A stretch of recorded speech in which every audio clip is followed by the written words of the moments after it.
Namaste. On behalf of Project Self, United Consciousness, I, Dr. Vikrant Singh Tomar, welcome all of you in this global celebration of United Consciousness, International Week of Peace.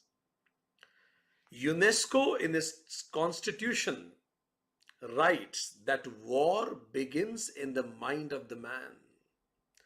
And that's why even the constructs and defenses of peace also needs to be built in the mind of the man. Peace is our birthright. Three kinds of peace. My peace with myself, peace within me. Second, peace with the people around me. And third, peace on the planet and the world in general. But due to limited identities, it appears that peace on the planet is under great threat. Limited identities of fundamentalism of religion, intolerant thoughts, wealth divide, caste divide, divide on the basis of region, fanatic nationalism, status, color of skin, racism, casteism, divide on the basis of species. Human beings consider themselves owner of all the species. Divide on the basis of gender, sex orientation, habitat even. Human beings consider themselves owner of the whole planet and leads to global warming. When this divide, because of these divides, peace which should naturally flow has to be established by forces of peacekeeping. And that's why 25 years ago in the United Nations General Assembly, we all as a planet adopted a resolution for culture of peace. And today, we are also celebrating 76th year of Declaration of Human Rights for the people on the planet, where dignity, equality, and justice is upholded. But it seems that we didn't improve our progress enough in that. We are seriously off track on Agenda 2030 we set for ourselves. 1 in 8 people globally is still suffering from mental disorder. Suicide is being the second leading cause of death among youth today.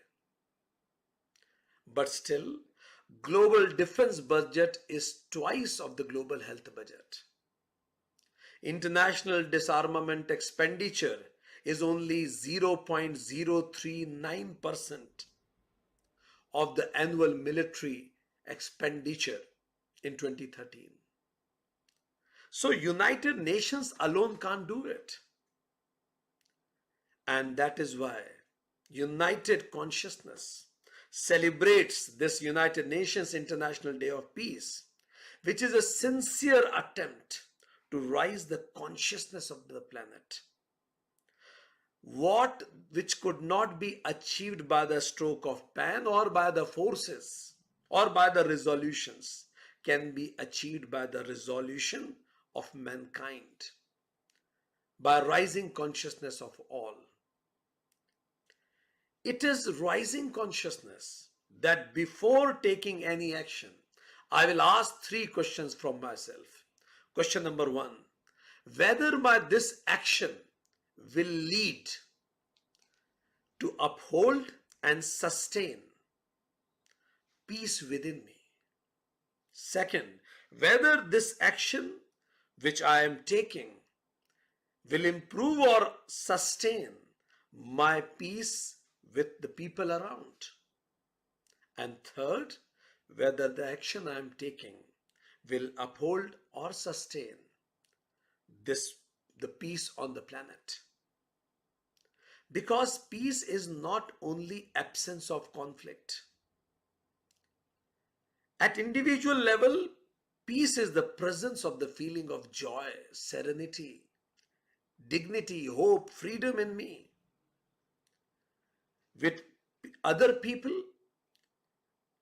peace stands for joyful interpersonal relationships based on love and equality, where I can see me in you, you in me, and us in all. Peace on the planet is also celebrating oneness and this diversity beyond limited divides. So every action which we take should end with disseminating more peace on the planet. In Sanskrit, peace is called Shanti. So peace within myself, peace with others, and peace in the world also.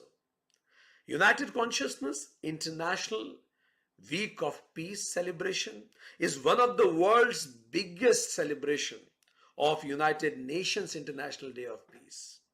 This celebration begins on 14th of September, and this celebration will continue till 22nd of September with a hope that even if this event is over, the celebration of peace and happiness will continue resonating in everybody's life on the planet.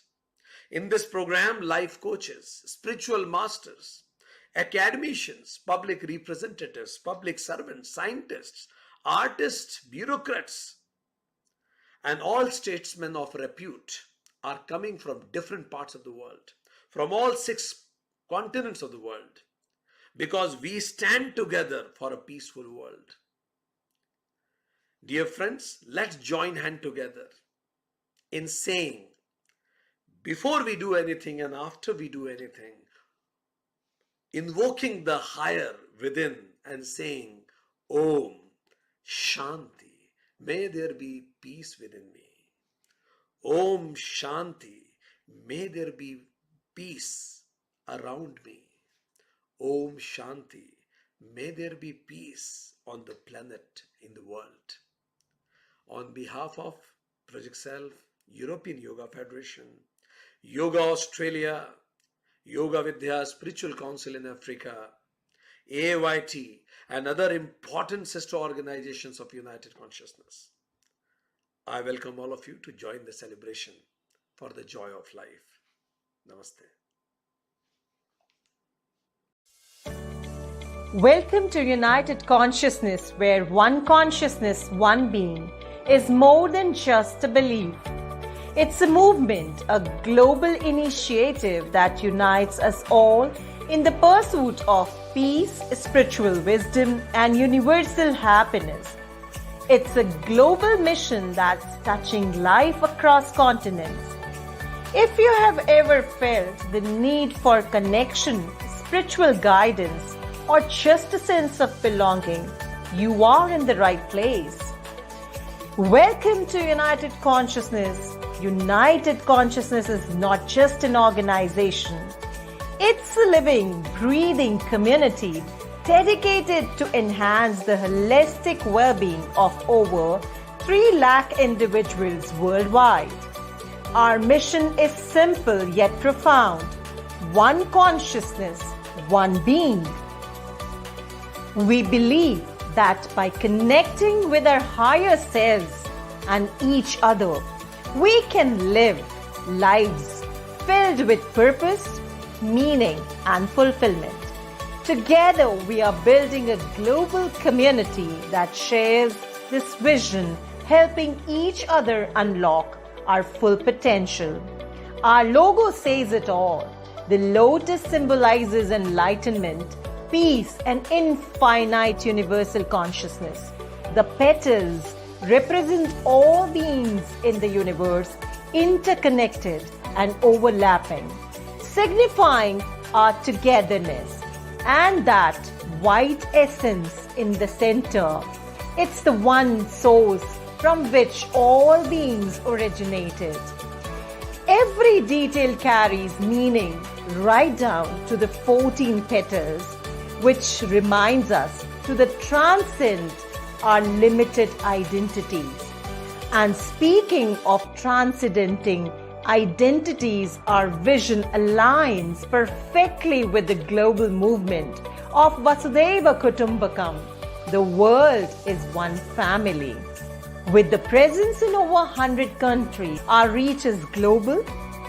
We are not just spreading a message, we are creating a cohesive network of individuals and organizations working together to eliminate limited identities and promote peace and happiness across the planet.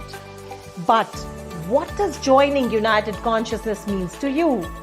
It means gaining access to tools and resources that will help you build mental resilience, overcome stress, depression, and anxiety, and elevate your spiritual journey.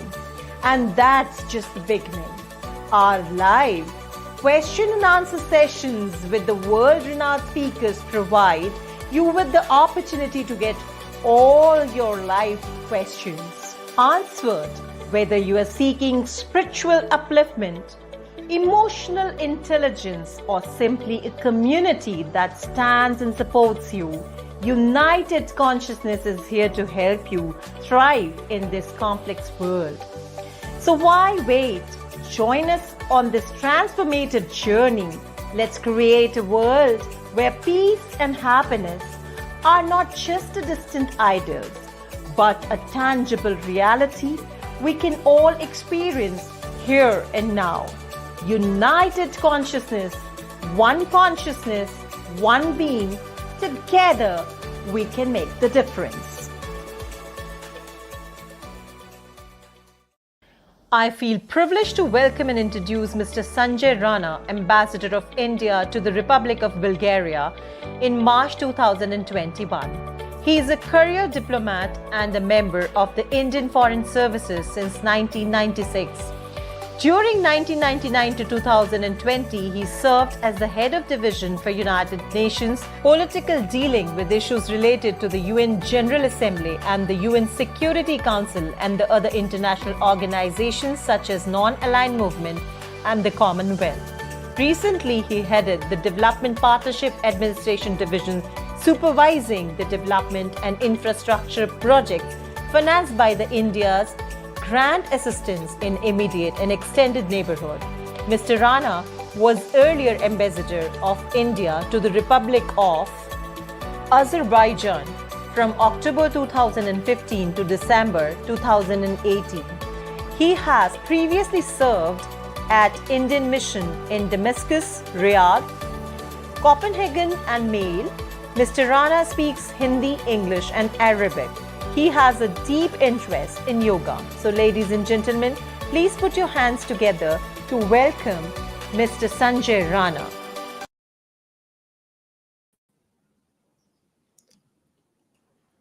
Namaskar, Dobardan, as they say in Bulgaria. And I would like to thank you, Dr. Vikrant Singh Tomar and the United Consciousness for inviting me to speak on this International Day of Peace program, establishing the culture of peace through United Consciousness.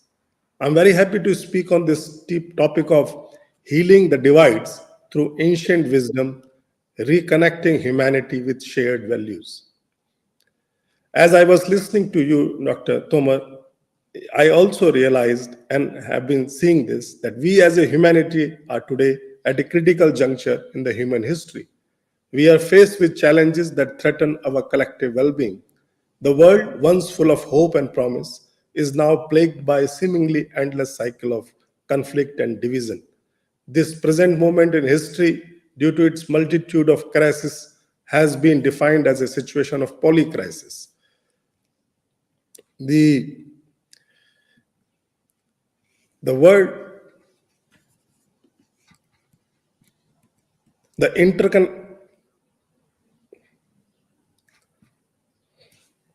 These conflicts around the globe, be it the Ukrainian crisis, the ongoing tensions in Middle East, the disputes in the South China Sea, these are not mere unfortunate accidents of history.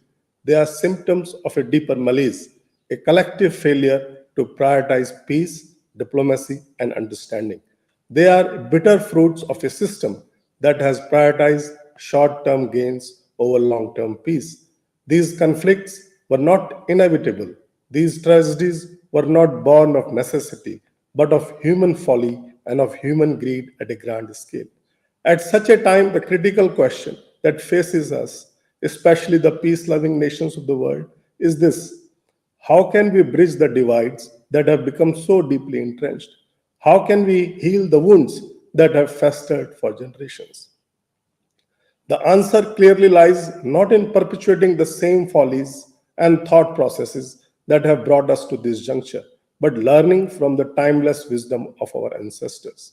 Their experiences, thinking, and wisdom contained in the ancient texts like the Vedas, Gita, and Mahabharata can offer a rich tapestry of insights that can illuminate our path forward. These timeless texts have stood as the beacons of enlightened thought for millennia, and their profound philosophical, ethical, and spiritual insights could provide a roadmap for navigating the complexities of our modern world and its contemporary challenges. For instance, when we look at the Indian texts, they give key reasons for conflict and sufferings as avidya or ignorance, a lack of understanding of the true nature of reality, leading to mistaken beliefs and desires, or ahankara, ego, the sense of self importance and being disconnected from others, which can lead to pride, envy, and hatred, kama, or excessive desire, leading to excessive attachment and possessiveness, krodha, karma, our past actions. And how to counter these factors and promote peace and harmony? Our ancient Indians have suggested following the path of dharma or the righteousness, self realization, Atman, recognizing the interconnectedness of all beings and underlying unity of the universe, which we are discussing today. They have recommended aparigrah or non possessiveness, or even vairagya, detachment or tyag, renouncing excessive attachment to worldly desires. Non-violence, ahimsa, is another key concept, embracing which can help prevent suffering and promote peace. They have recommended self study, swadhyay, yoga and meditation, service with tapas, austerity, karuna and truthfulness, compassion and satya. So these things have been the ancient wisdom, which when we look at the one of the central concepts that comes up in the Indian philosophy is the concept of righteousness or dharma. It embodies the quest for ethical conduct, respect for human rights, and pursuit of justice. It could perhaps be a much better compass to guide us than the mantra of sharp national interest at the cost of others or maximizing the shareholders' value that most countries and corporates are trying to follow today. In the context of contemporary challenges, the emphasis on dharma, the righteous action, is of utmost importance to remind us of our shared humanity and the importance of upholding moral principle. Gita speaks of samdarshana or equality of vision of perfect being. Lord Krishna says in Gita that perfect yogis are those who see the equality of all living beings and respond to the joys and sorrows of others as if they were their own. Our Upanishads also speak that one who sees the self in all beings and all beings in the self never feels hatred. The idea of interconnectedness of all the beings and the importance of seeing the divine self in all creation is implicit in the concept of Atman, the universal self or soul. The Atman is believed to be present in all beings, connecting them in a profound way. This interconnectedness or united consciousness, which we are celebrating today, is perhaps best reflected in the Sanskrit phrase Vasudev Kutumbakam, or the world is one family. Internalizing the idea that all beings are interconnected and should be treated with compassion and respect would encourage understanding and cooperation between different groups. The idea of unified existence at a global level would no doubt foster a sense of empathy and compassion, making it easier to understand and resolve conflicts and encourage cooperation among nations. Another guiding value from ancient Indian thought that is perhaps of key importance today is the principle of ahimsa or non-violence in a world consumed by hatred and aggression. Ahimsa could offer a powerful antidote, a reminder that, that violence begets violence and that true reconciliation or resolution of conflicts could only be achieved through peaceful means. The when I live in the other civilizations or other important cultures of the world, and I saw that firsthand that the ancient texts of other civilizations and cultures and religions around the world also offer similar insights and guidance. They speak of the importance of compassion, empathy, forgiveness, and the interconnectedness of all beings. These universal principles, rooted in the wisdom of our ancestors, provide a common ground upon which we can build a more harmonious world and a more harmonious future. It is clear that we cannot afford to ignore the timeless wisdom of the ancient text, which offer us a wealth of insights that can help us navigate the challenges of our times. These insights, though belonging to a vastly different historical and cultural context, can still provide valuable guidance for navigating the complexities of modern day conflicts.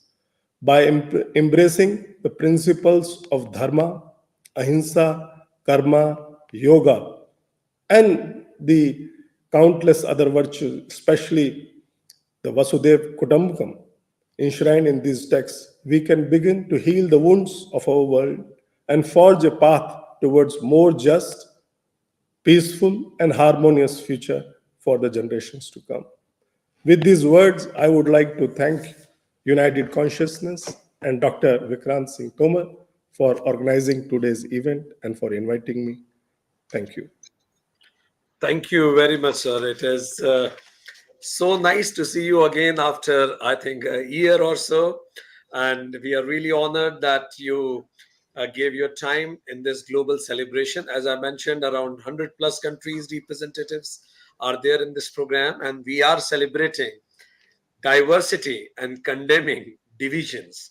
And your speech actually reflected the true essence of united consciousness, as you really said that world is in conflict situation and you call it polycrisis, this situation.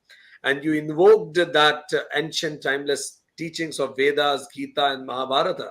And you started with the core problem of all the miseries mentioned in our scriptures as avidya and ahankara. You also covered six ripus, six enemies, kam, krodh, and many other. And you mentioned, you invoked everybody to follow on the path of dharma, which all the scriptures talk about. And as a means towards dharma and self-realization, you mentioned a parigraha, vairagya, tyaga, dhyana, karuna, ahimsa, swadhyaya, yog, tap, and satya.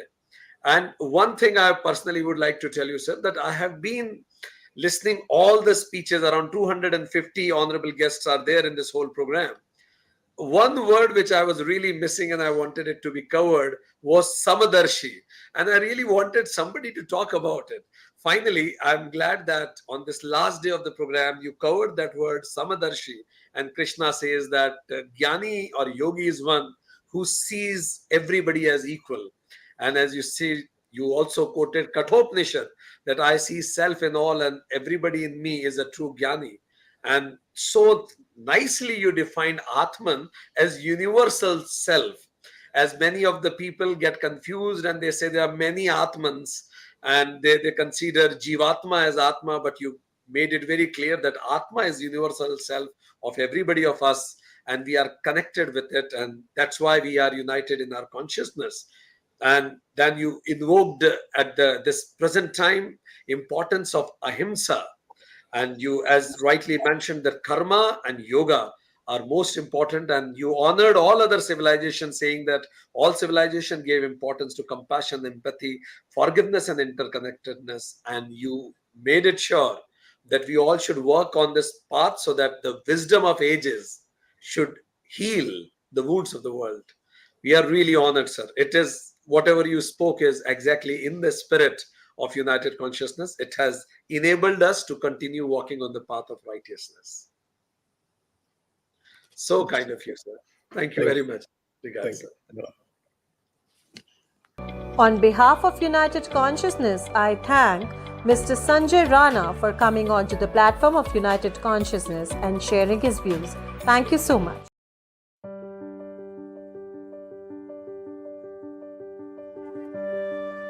Italian born and raised, Valentina spent 24 years of her life in Kenya as a businesswoman and eventually moved to South Africa in 2017. Mother of three beautiful and accomplished souls, Valentina, following her awakening later in life, established the first pranic energy healing center in South Africa in 2018 named Wings and Me. As a result, she started opening her own spiritual gifts, becoming an internationally certified pranic energy healer, serving a wide variety of patients and students. She also holds several diplomas, including one in psychotherapy, dream analysis, and crystal healing. Through her own spiritual evolution, she has recently developed the Inner Active Mastery Therapy, abbreviated to IAM, which she defines as the new level of psychology. This is a therapeutic journey applying quantum healing, psychology, spiritual teachings, and ancient knowledge to assist hundreds of people across the world healing from their traumatic emotional experiences in 10 easy steps. Envisioning and actualizing the creation of the non-profit organization, the Spiritual Council, in early 2021 has been the natural evolution of her journey to serve others. This time through helping humanity understand that we are not separated beings, but that we are all part of the same human race, and as such, we are co-creating and evolving into higher frequencies of existence together as one. As the Executive Director of the Spiritual Council in Africa, Valentina is also an advisor to the United Consciousness Board in creating the Manual for Happiness. She has also appeared in numerous online awareness events, sharing her knowledge and love with others.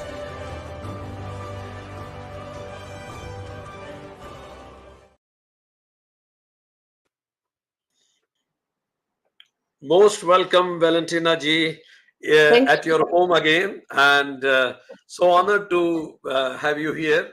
Whole stage is yours for next 14 minutes. We are all eager to listen you on the topic South Africa arts and spirituality. Arts and spirituality expressing divine through creativity. It's a mouthful. Thank you very much. Most welcome. Thank you, Dr. Vikram, for having me once again, in this amazing global event of unity and unconditional love. So as Dr. Vikram said today, I'll be talking about arts and spirituality, how expressing the divine truth actually happens through creativity as well. And of course, this topic was given to me because it speaks straight to my heart, as it allows me to share the spiritual journey where creativity has been literally my guiding light. As through creative expression, actually, I've discovered the gateway to the divine. And now, as I deepen my daily spiritual practice, I actually realize that art is not just self-expression, but a true portal to the divine. So let's explore together today how creativity and art can actually connect us to that divine. Think of when we are completely immersed in a creative process. At that point in time, we are at the pinnacle of our vibration. And no matter what we are doing, we could be cooking, we could be gardening, or we can create incredible paintings. But in that moment in time, we are the instruments of the divine, channeling our true essence of a soul. And it is in this sacred space where time stands still that we are really one with everything, with the universe and everything around us. You see, when we are fully engaged in that creative expression, we enter a state of flow. And this state of flow is also known as the 0 point field, where time and space, they just dissolve, allowing us to access our divine self. It is a realm where our ego dissolves and our true essence shines through. And in this state, we are no longer bound by the limitation of our physical reality. We transcend the constraints of time and space, and our creativity becomes a true conduit for the divine.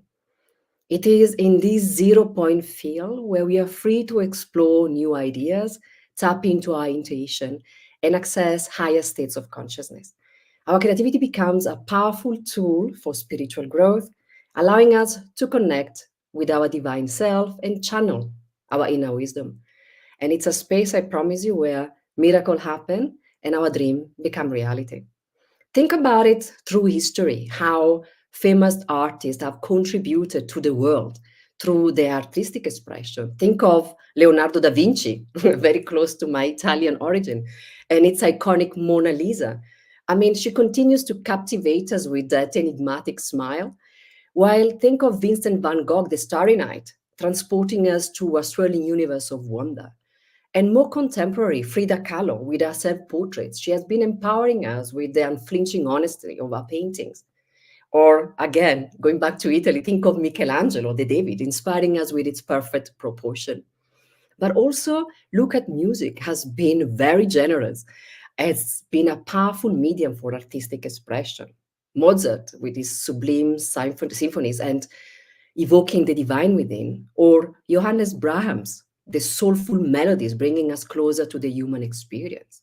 Literature has also given us so much. Think of the work of Rumi, whose poetry whispers secrets of the universe. And more recently, J.K. Rowling with Harry Potter. That series has enchanted us with its magical world building.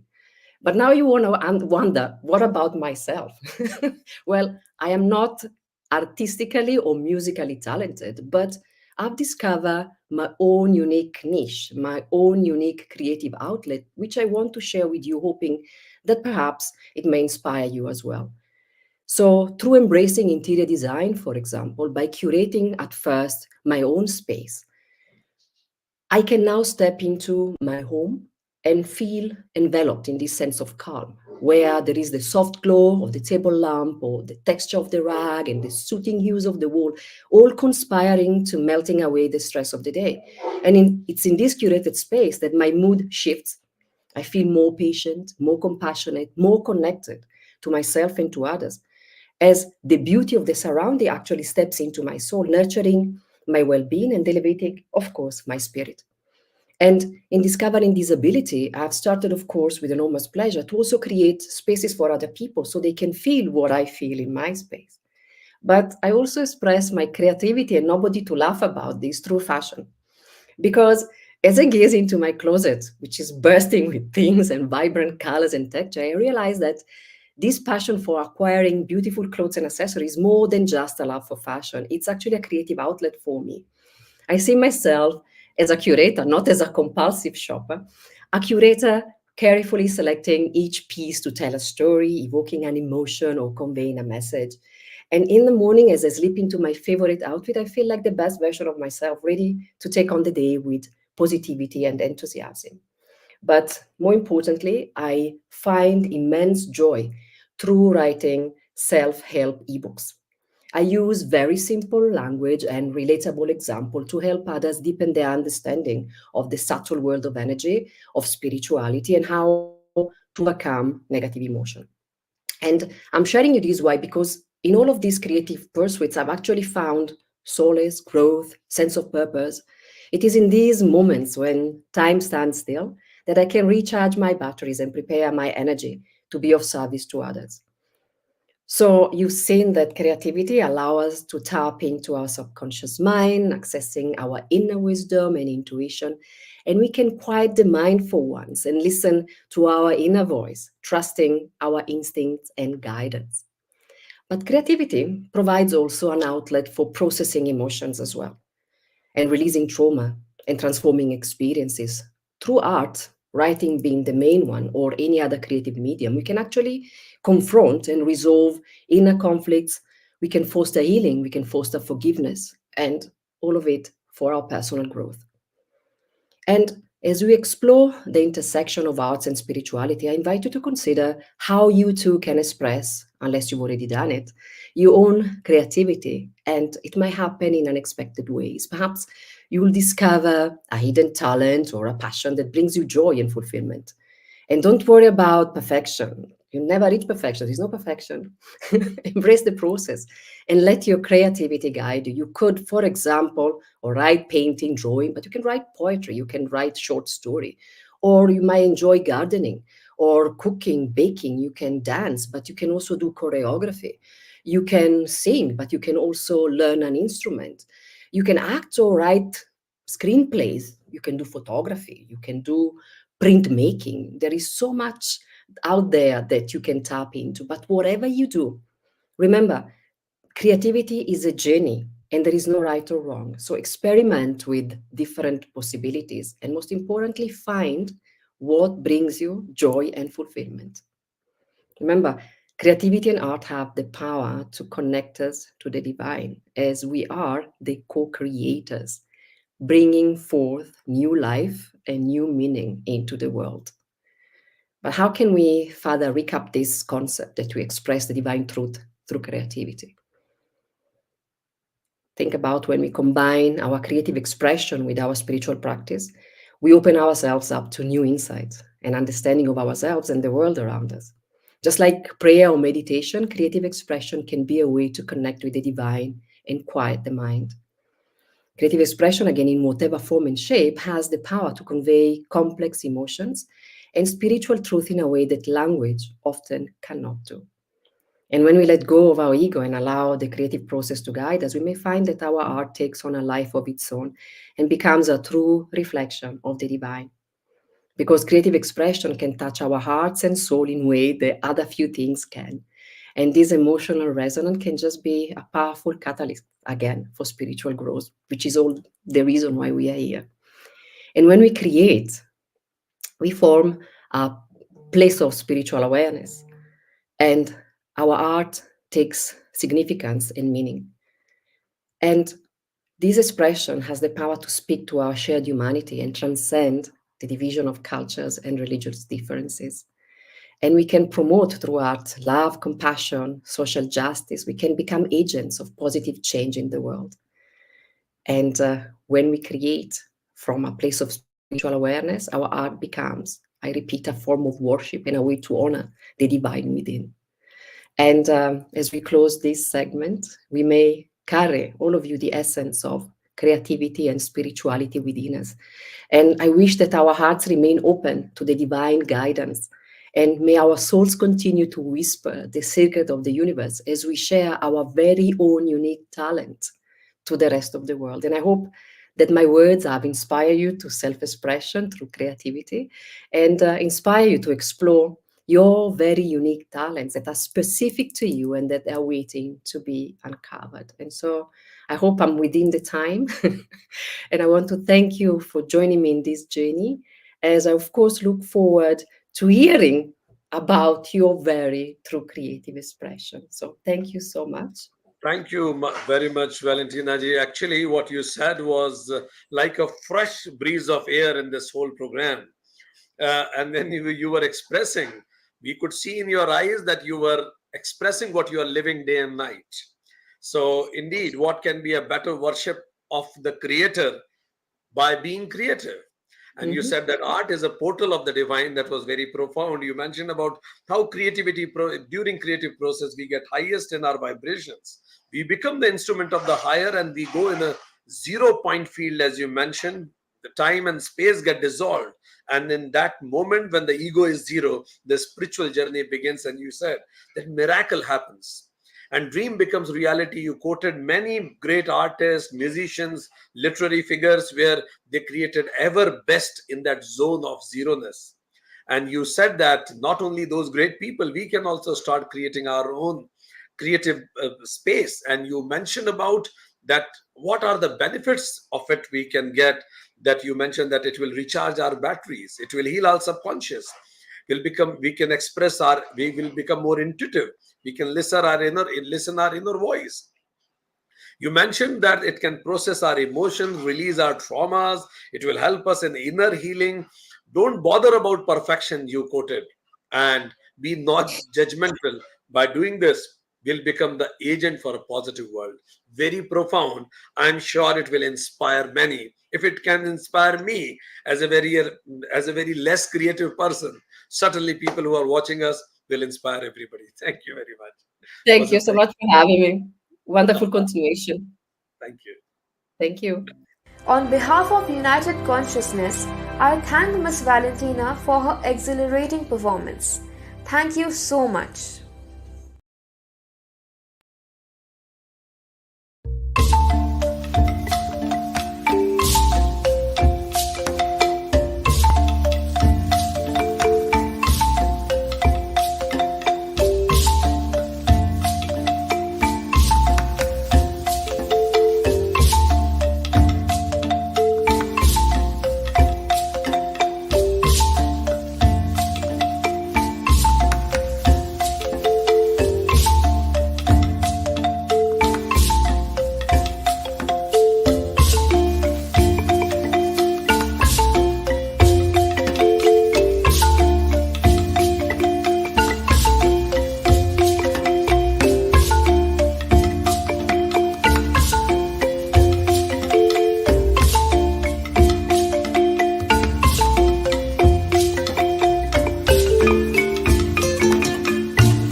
Connect, bringing together European yoga teachers and establishing delegates and representatives for each country, considering the social differences in various countries and support the needs, equality regardless of gender, origin, sexual orientation, social class and religion, overcoming dogmatism, fundamentalism to promote universal understanding. Bye. Promote encouraging a yogic lifestyle and a holistic approach to life as a tool for physical and mental wellness, a more spiritually elevated, peaceful, happy and physically fit society. Integrate and unify. Integrating science and the art of yogic living, modern knowledges with ancient wisdoms for betterment of the world and global development. Recognizing, accepting and integrating the many different paths that lead to the same final goal, making sure that yoga will maintain its original purpose. Namaste. Provide study of secular knowledge, philosophy and ancient text, Bhagavad Gita, Yoga Sutra and Veda. Study of techniques, modern developments in teaching techniques, incorporating scientific findings in medicine, psychology, etc. to guarantee a certain standard, an established graduation system to provide a minimum standard for yoga teachers training.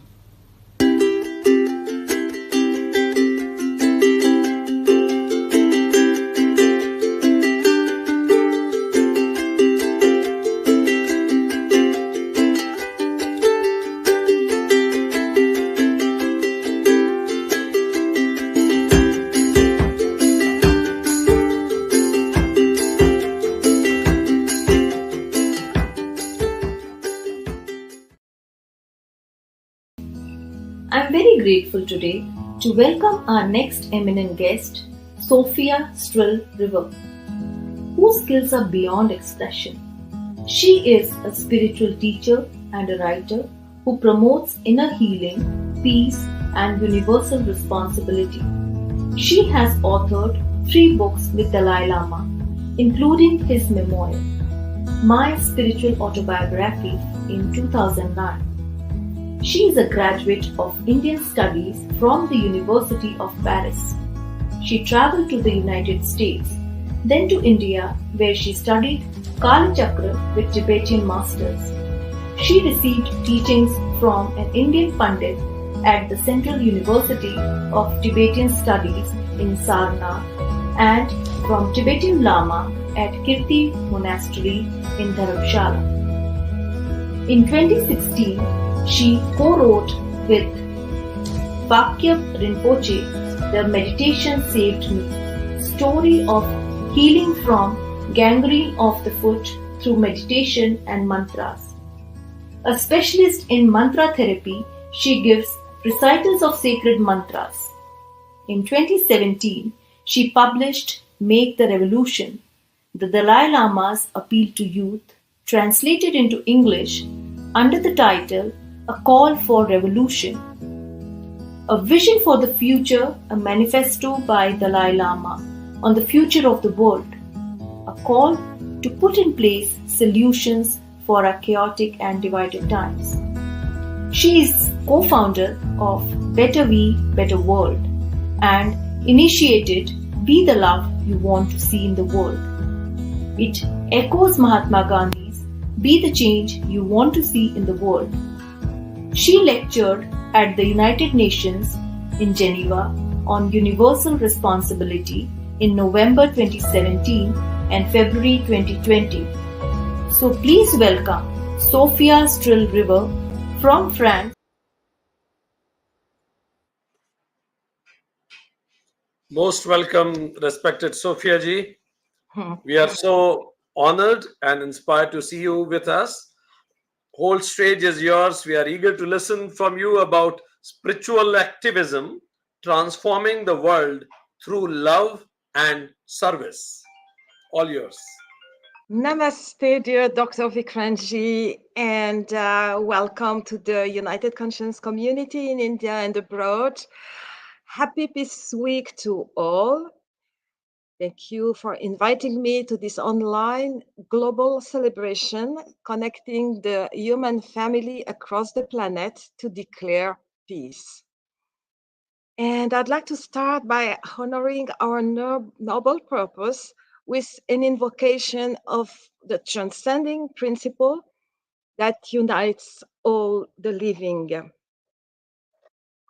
Om Bhurbuva Swaha Tat Savitu Varenyam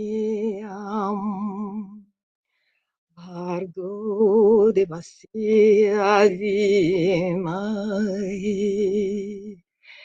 Yo Yona Prachodayat.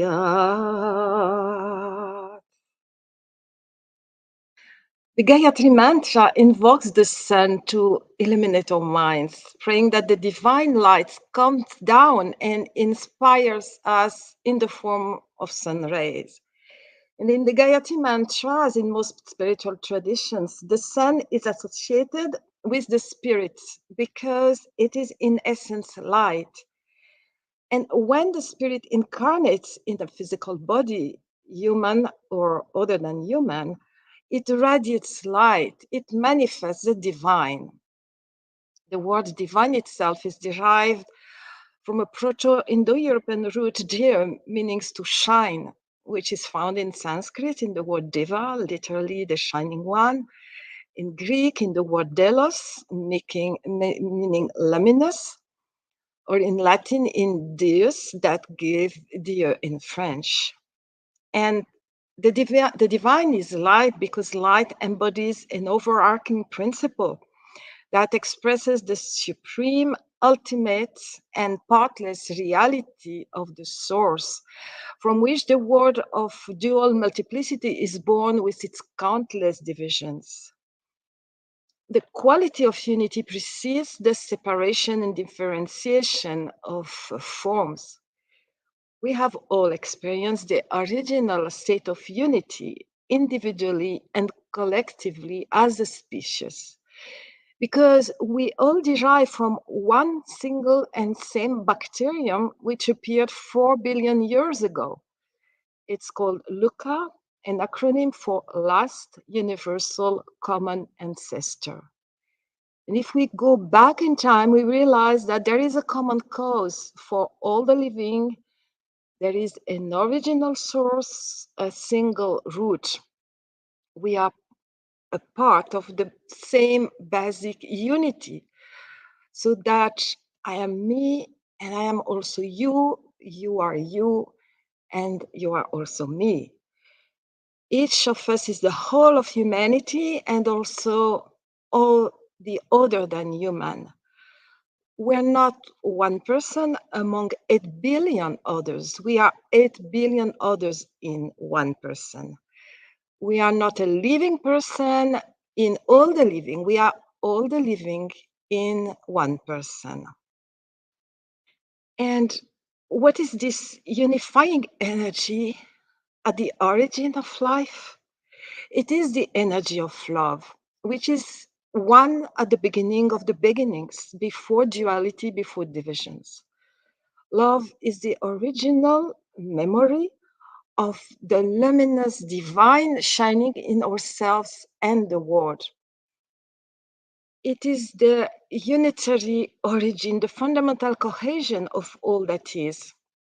Life was born from the fullness of love, and love is the life of life. Love is primal, love is natural. From conception, we have been nourished by love. Baby's biological growth requires love.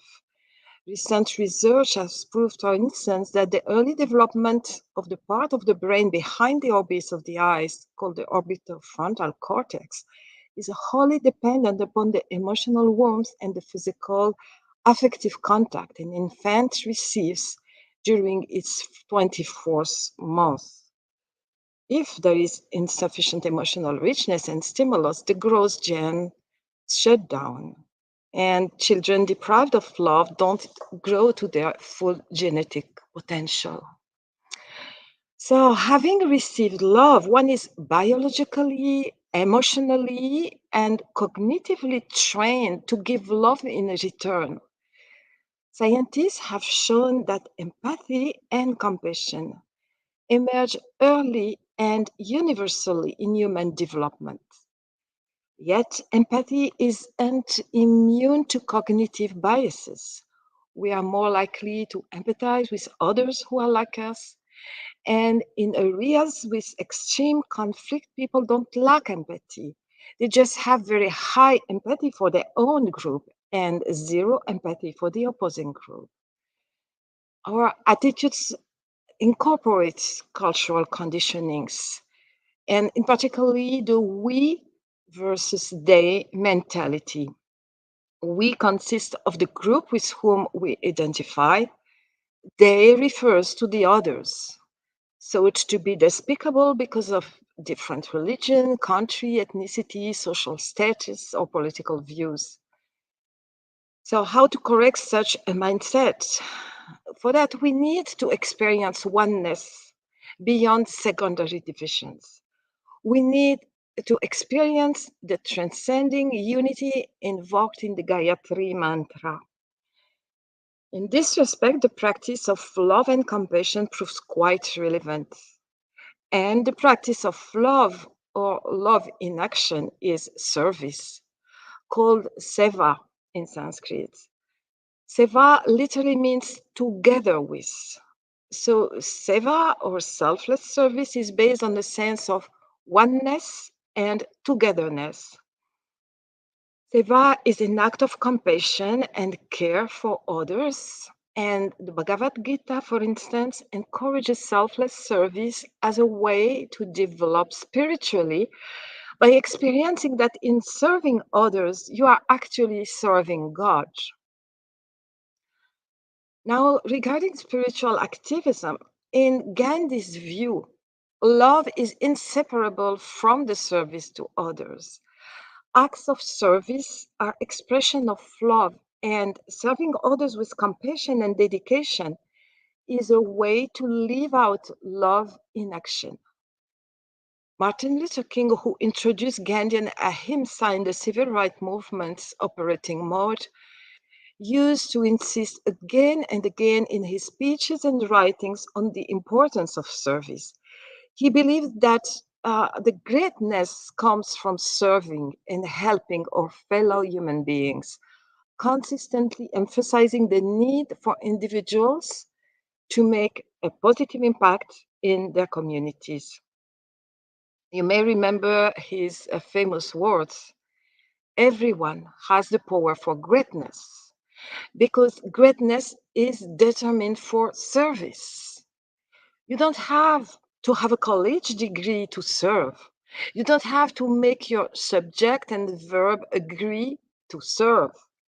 You only need a heart full of grace and a soul generated by love. And inspired by the legacy of Martin Luther King, in 1994, the US Congress enacted a Martin Luther King Day of Service, which calls on individuals to bridge divides and bring people of different minds together. Schools celebrate the national holiday as a day on, not a day off, and each year service projects are led on US campuses. It's very touching to hear today that Yolanda Renee King, teenage granddaughter of Martin Luther King, has written her first book at age 15, calling for a revolution of service. And she recently announced a 5-year project to celebrate her grandpa's 100th birthday, with the goal of obtaining 100 million hours of service by 2029. And I'd like to salute with you this laudable initiative focusing on service that Yolanda named Realizing the Dream. Love is linked to service because love isn't just an ideal, it's practical and it's transformative. The understanding of love as a collective force for social justice, world peace, and human evolution doesn't belong to classical Western philosophy. It has been extensively presented in the talks and writings of the 20th century greatest spiritual activists of all times, the Mahatma Gandhi and Martin Luther King. Their life illustrates the transformative power of love that historically succeeded in liberating India and ending apartheid. Both heroes fought exploitation and injustice, but their weapons always were nonviolent and moral ones.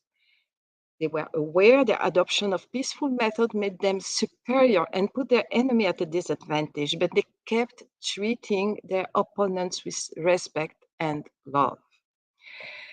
Gandhi and Martin Luther King believed that only through love an enemy could be permanently won. The spiritual activism proves that love can be strategic and realistic while continuing to be love. Actually, global icons of love are the most pragmatic and realistic people I have ever met. When I am asked what's the greatest quality of His Holiness the Dalai Lama, I always mention his realism. His Holiness is realistic. Why? Because he is aligned with the reality of love and the reality of the fundamental goodness that we all share, but that we may fail to recognize in ourselves or others. And about His Holiness, I'd like to recall his answer to a journalist that deeply touched my heart. A journalist asked him about the ordeal of exile. As you know, His Holiness has been in exile for over 60 years now. And His Holiness replied that while missing, of course, his homeland, he feels at home wherever he can be of service to humanity. So I'd like to conclude by inviting all of us on this Peace Week to come back to our real home, our true home, the home of our heart, from where we can best love and best serve humanity. Thank you.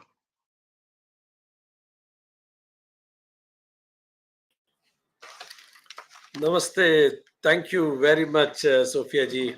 When we were picking up the topic, we knew that nobody can do justice on the topic of love and service as you can do, because you have been living, preaching, traveling across the world to disseminate this feeling of love.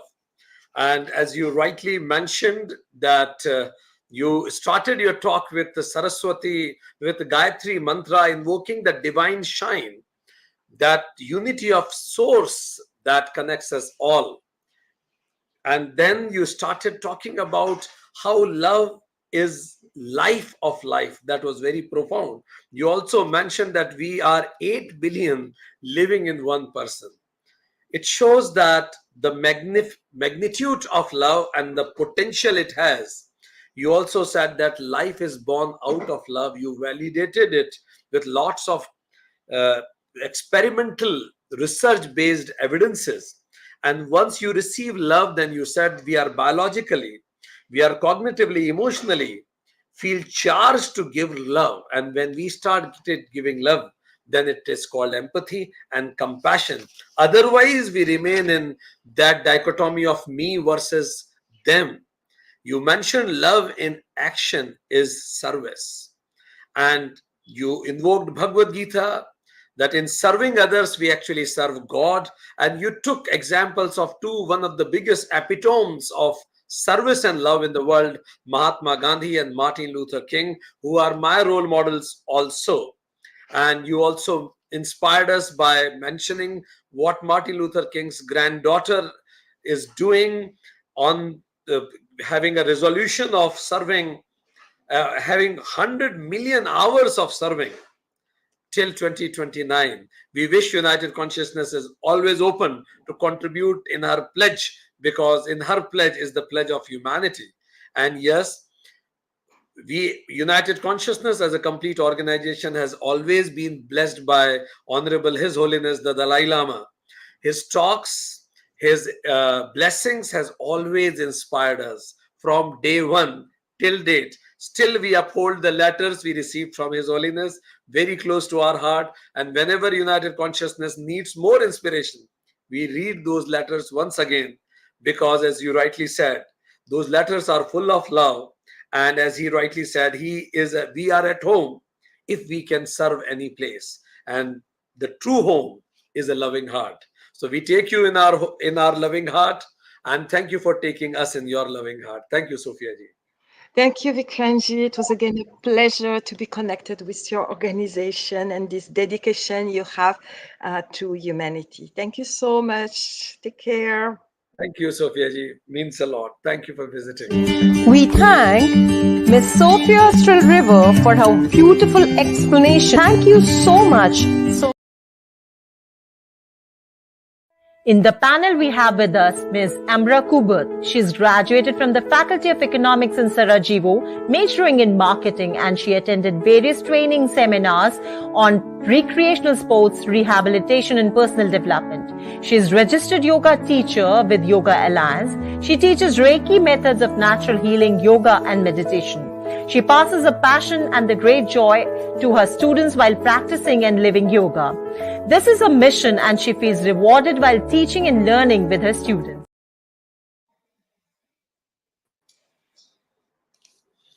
Welcome, Namraji, in your own organization. So happy to see you. Namaste, Vikranji. Namaste. Yes.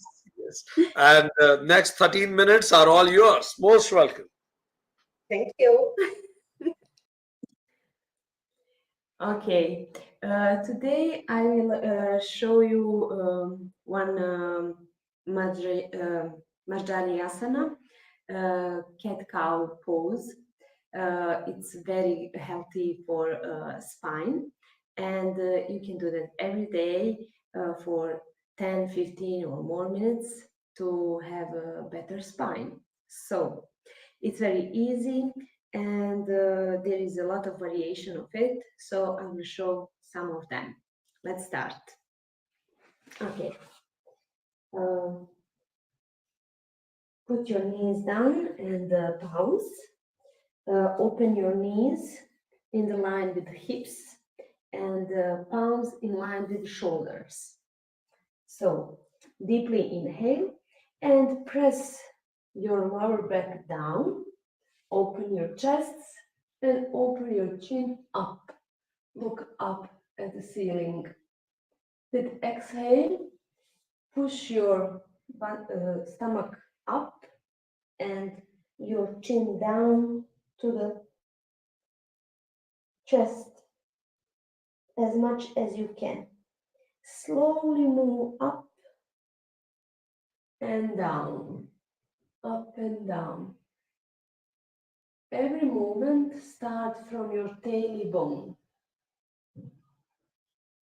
It's very important to breathe deeply and consciously. So slowly move, and you feel how your spine relaxing, stretching, and your organs has amazing massage.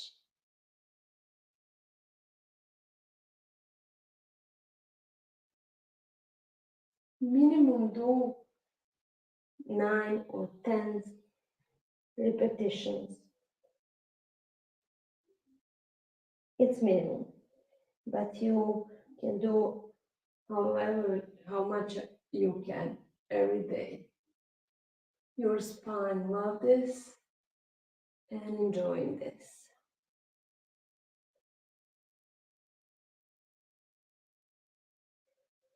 After 10 repetitions, try to keep your breath. Inhale and stay without breathing as much as you can.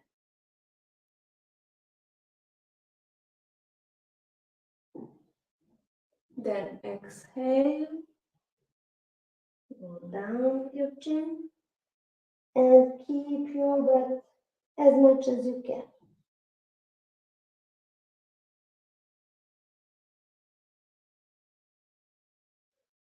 Few times more.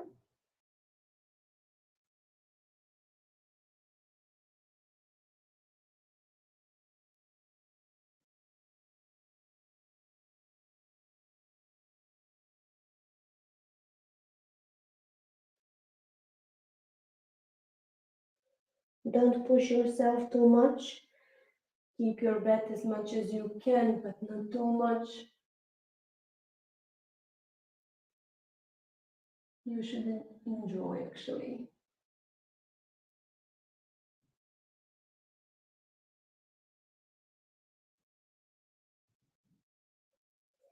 Now we will stay in neutral position and start with variations. So open your right arm up, look up, then put below left shoulder, press down on the right shoulder, right side of the head, open your left arm up, bend your elbow and put on your back. Close your eyes and keep breathing deeply and consciously. Inhale and exhale. If you can take some pause between inhale and exhale.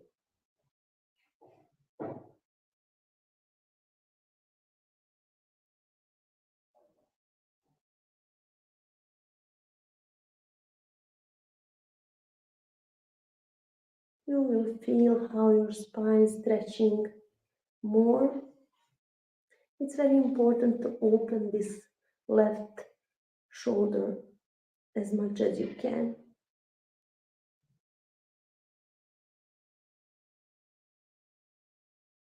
And keep smiling. It's cat-cow pose.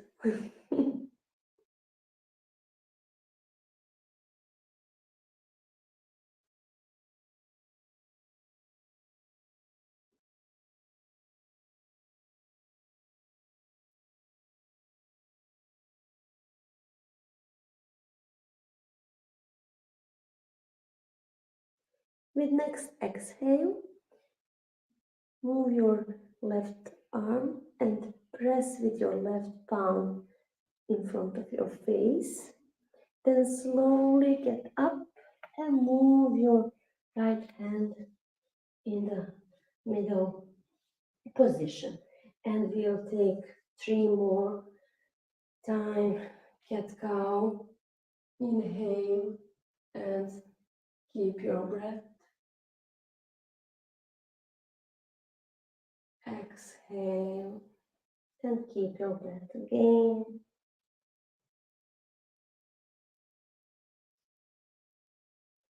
Inhale up.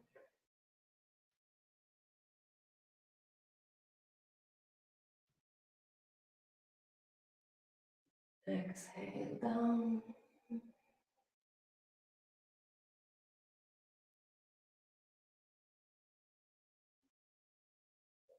One more time. Inhale.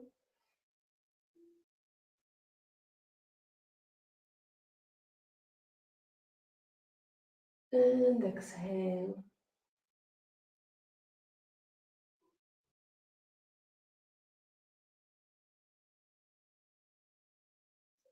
And stay in the neutral position.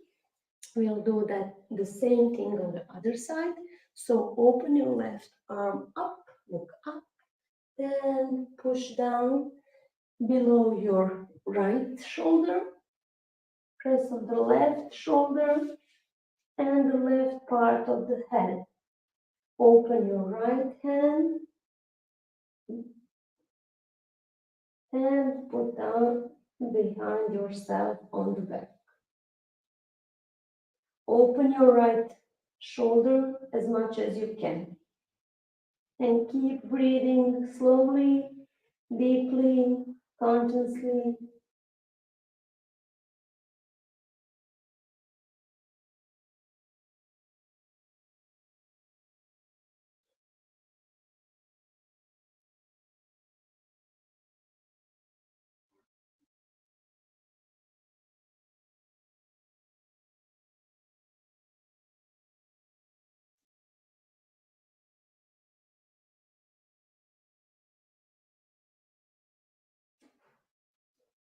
One more breath. Inhale deeply, take a pause. Exhale, pause, and press with your right palm in front of your face. Slowly, slowly move your left arm in the middle. And let's take 3 more movements up and down. Inhale.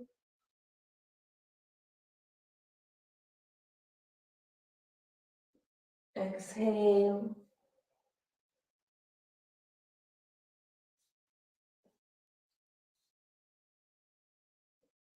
Inhale.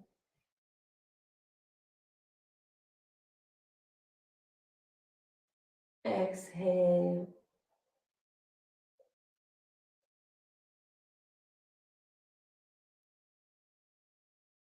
Inhale.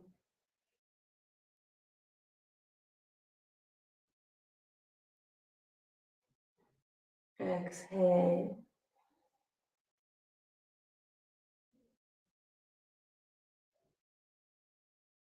And stay in a neutral pose. Well, second variation is the next. Okay, open your right arm and your left leg. Okay, slowly with exhale, try to connect left knee and right elbow. And again, inhale, open, exhale, close. Inhale, open, exhale, close. And now we'll try to keep breath. Inhales and keep your breath.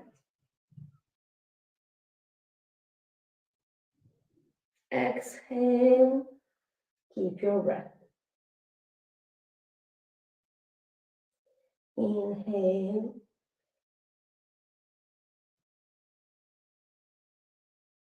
Exhale. Inhale. Exhale.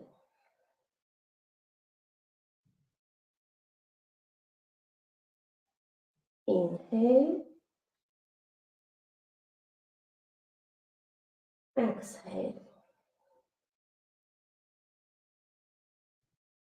And put you down. Let's take 3 more movements up and down. Inhale up. Exhale down.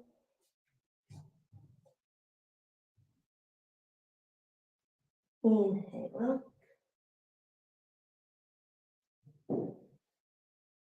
Exhale down.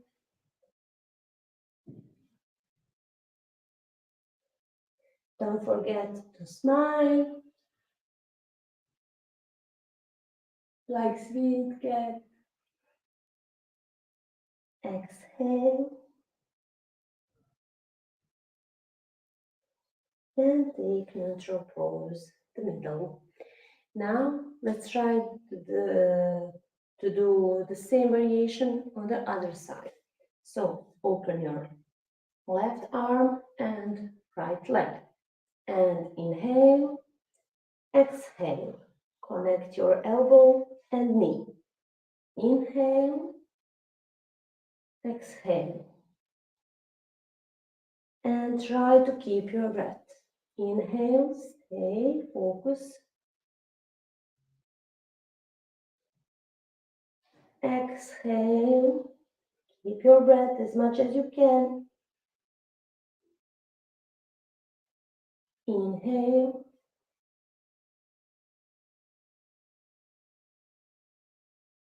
Exhale.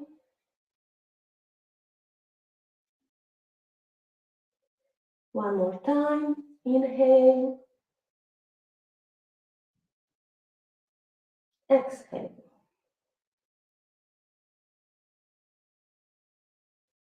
And stay in neutral pose. Let's repeat 3 more times. Cat cow position. Inhale up. Exhale down.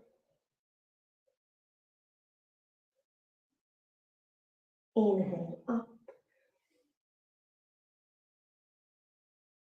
Exhale down. Inhale up. And exhale down. And stay in neutral pose. After this very dynamic asana, you can sit in Vajrasana and take few calm, deep, very consciousness breaths to calm your body, to stop sweating and start with other activity easy.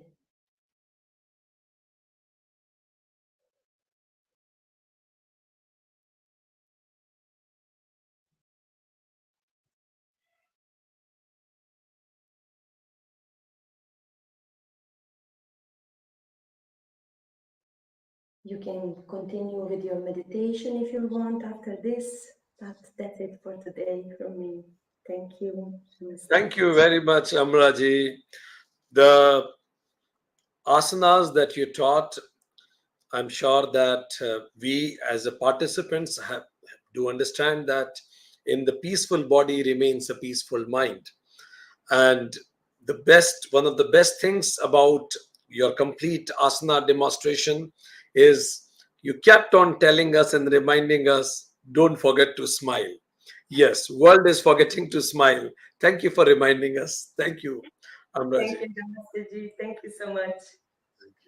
You are welcome to Ujjain. On behalf of 14th, United 15th. Consciousness, I thank Ms. Amra Kubut for coming onto the platform of United Consciousness. Thank you so much.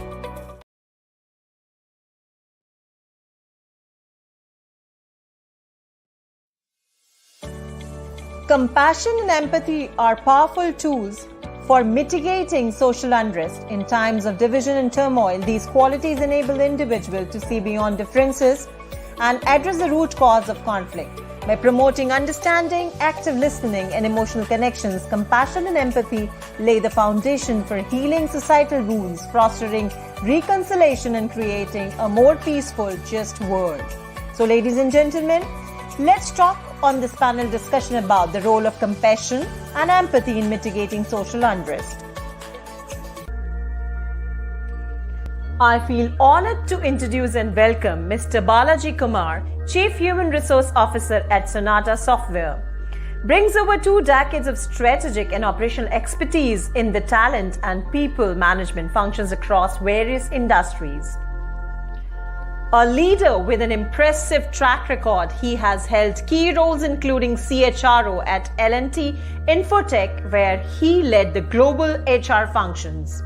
Balaji's career following his master's in HRM from Tata Institute of Social Sciences spans reputed companies like Hindustan Unilever, Coca-Cola, Citibank, Microsoft, and the L&T Group.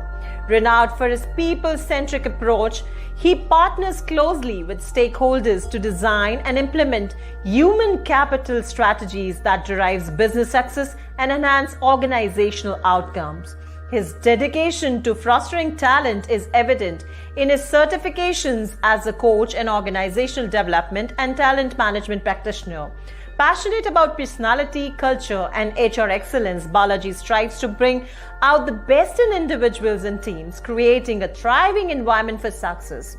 His deep commitment to people development and organizational excellence makes him a valued leader at Sonata Softwares. So, ladies and gentlemen, please put your hands together to welcome Mr. Balaji Kumar. Our next panelist is Ms. Maza Milcevic from Serbia. She is a teacher of Transcendental Meditation. She is the founder of Holistic Academy Maya in Belgrade, established on the unity of Eastern wisdom and Western medicine. She gained the Vedic knowledge of Ayurveda, Vastu and Yoga from one of the foremost teachers of today, Maharishi Mahesh Yogi.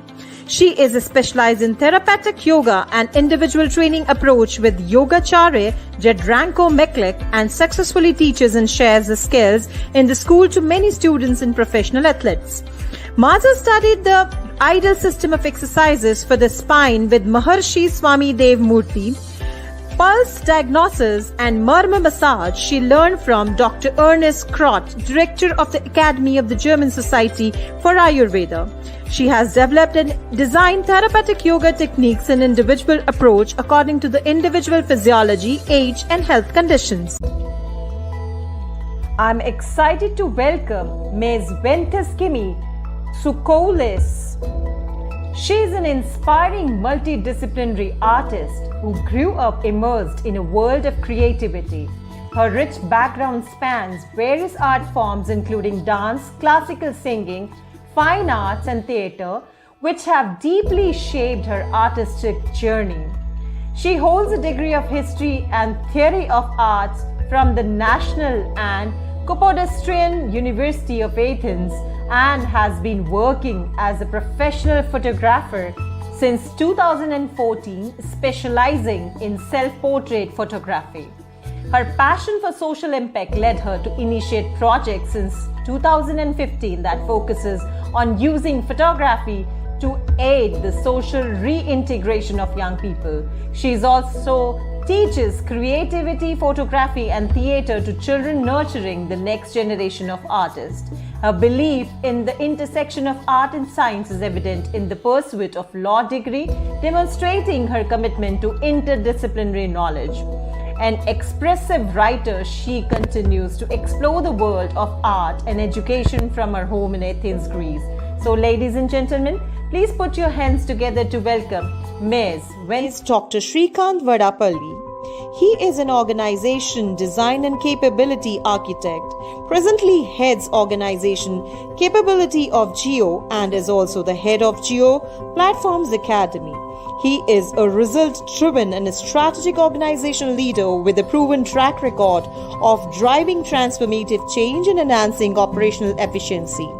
As an accomplished organization capability head, he brings a wealth of experience in developing and executing comprehensive strategies to optimize organization effectiveness, foster innovation, and elevate performance standards. His expertise lies in aligning people, processes, and technology to achieve overarching business objectives in domains like organization development, organization design, talent management, international talent marketplace, learning and development, learning technologies, business partnering, knowledge transactions, organization culture, and employee engagement. He has been recognized for his work by numerous prestigious HR bodies, international universities, and won many awards in the field of human resources. He is also on the Harvard Business Review Advisory Council. Today's panel discussion will be moderated by Dr. Vikrant Singh Tobar, convener United Consciousness. Dr. Tomar is an acknowledged trainer, academician, scholar, writer, and a management consultant. He's a freelance trainer and served the cabinet ministers of state, MLAs, police officers, and tycoons of the business world. His aim and objective is universal brotherhood and happiness through harmonizing the knowledge from the ancient scriptures into our lives. So I welcome all our guests for panel discussion.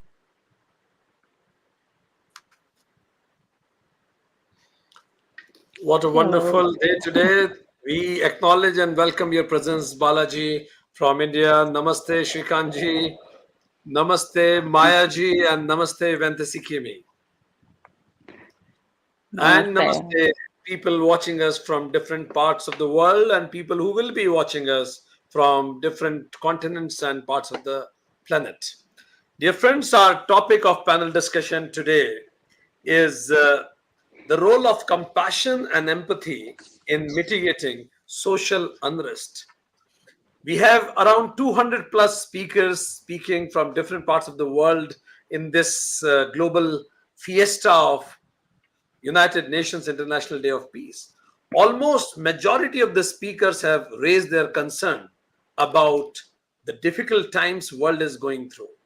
So we have panelists who are divided in basically two parts. One is we have Mayaji and Vantasikimi who are working at individual level, coaching, guiding people, students at individually level. And we have Shrikantji and Balaji who are leading organizations. So it will provide us a great scope that we can have two levels of discussions. One is at individual level, how empathy and compassion can be cultivated, and second, in the organizational level, how it can be cultivated. So let me begin with Mayaji, and I will request our honorable guest to be as brief as possible so that we will have more rounds of discussions. So we'll begin with you, Mayaji from Serbia. Mayaji, my simple question is, do you think that the compassion and empathy on the planet is reducing? If yes, what do you think are the reasons behind it? Well, welcome to everybody, and it's nice to hear your voice, Dr. Vikram. Yes, we can really feel the changes, and the compassion is less, especially in my country, in Serbia. But we can also see one of the reasons is the social media, digital world. We know the benefit, but what we can see is the negative is that, we don't have any attention on another people. We are so much in the social media and we want to be the best, the beautiful, everything is so nice, but we don't have time, and our energy is going completely different way. And this is a really big problem here. So we can see that we don't have this connection. So we must bring again or build some bridge between us and between other people. So through the yoga and meditation, we really start, to explain that first step is to work on myself and then spread this peace and love, and compassion. also we must hear and see the people, you know. Thank you. This is also one of the big problem. We don't hear anymore, you know. Thank you. Thank you very much. So Maya ji said that yes, compassion is going down and we don't hear and see people. Reasons she counted as one is social media, lack of attention we give it to each other, and we have less time. 3 reasons she brought. What is your take on this, Vente Sikimi? She comes from ancient land of Athens. Go ahead. Namaste, everyone. Well, to answer this properly and fairly, I should be in a position of knowing what's really going on in the planet. So I wouldn't say that I can answer if empathy and compassion is really reducing, but I can say what we can sense, what we can receive, and I would agree that it's a very big part is concerning like the media, the social media, how we are coming to, how do we connect with the rest of the world so we can understand if indeed it's reduced or not. So I can sense that what is projecting is divided into 2 different groups. The one thing is that we can see and we can sense hatred, images, cruel images like in media, news, war. We are living in an era where every day when you scroll down your Facebook account or your Instagram account, or even when you're opening TV, you can see dead children without any blurring. You can see this. So this is truly showing us that empathy and compassion is not there. But on the other hand, I can see that there are many people trying to promote, even when they are coming from countries and areas with difficult environments, where they are choosing to speak while they know that this is really dangerous. So this effort showing us, and also other many people, spiritual people, artists, so they're showing us that there is a fight between an effort for sure and the intention to cultivate the empathy and compassion. And at the same time, where is light, there is also darkness. Thank you very much, Vente Sikimi. You gave us both of the dimensions. Yes, on one area it is reducing, but there are forces that are supporting it also. Meanwhile, when we continue the discussion, I suggest you that your network seems to be poor because when you are speaking, we are not getting your voice clearly. So meanwhile, when I'm talking to Srikanth and Balaji, if you can fix your network, it will be easy in the second round of discussion. So Balaji and Srikanth, we got to understand from our friends from different parts of the world, yes, compassion is decreasing. Social media, people don't have time for each other. What do you see in corporates? I'll first go to maybe Balaji. What do you think, what you are seeing in the corporates? Is compassion in the people, empathy in the people is decreasing because we compete for promotions, we compete for productivity? What do you see there? So thank you so much, Vikrantji, and I think it's been right now it's a very enlightening discussion. I take a very contrarian view in the sense that the way commercial enterprises or organizations are built are by default built to be very, discompassionate, if you will, right? That's how they are by default designed. Having said that, does it mean that leaders need to take that for granted and not do anything? I disagree there, because then there are great organizations and not so great organizations. And great organizations take conscious efforts to build empathy, compassion in everything that they do, or in most of the things that they do. So, I mean, if I were to summarize it, I think if we leave it to itself, corporates tend to be, non-compassionate. But there are organizations which all of us have seen from close quarters as to how they consciously build a compassionate and empathetic culture. And that then translates into most of the interactions, the kind of people whom they hire, the kind of people whom they promote. and they're able to strike that balance between competition and compassion. But over to Shrikant. Shrikant is much more experienced in this than me, so probably I'll wait to hear from him. Perfect. Even we are looking forward to listen from you, Shrikantji. You have traveled across and managing thousands of people. What are your analysis about it? So thank you very much, and good evening, good afternoon, good morning to wherever you're joining from the world. I would agree with my other people who are on the call because I won't repeat the points I've already spoken about, but I'd like to take a hint and take it forward from what Balaji said. When it comes to corporates, yes, it's a war field, but we tend to forget or ignore that the Bhagavad Gita was recited on a war field, and it talks about compassion in totality. All right. What is making people disconnect? I think digital disconnection is a point that we've already spoken. People are so engrossed with social media, so I won't go on that point again. I think what's happened is it's not just about corporate, it's also about the way kids are being brought up. There's so much of increased individualism that has come into play, where it is my success, my world, my heights, my achievements. We have tend to forget, even as we grow and become old and become leaders, that we can't reach there alone. Point one. Point two, even if we reach there, we won't stay there for long because every human needs support. And without that support of the right people, you can't sustain where you are. And that's what then leads to stress, because you reach a certain point and then you realize that you turn around, you see there's nobody to trust. You can't trust anybody. And it's not they that you should blame. It is you, because you've never formed those bonds or relationships with people in your journey where you gave them an opportunity to trust you or you trusted anybody else. And it's leading to a lot of negativity around it. So yes, compassion has gone completely outside because people are very selfish today. They are out to achieve what they had to achieve in life.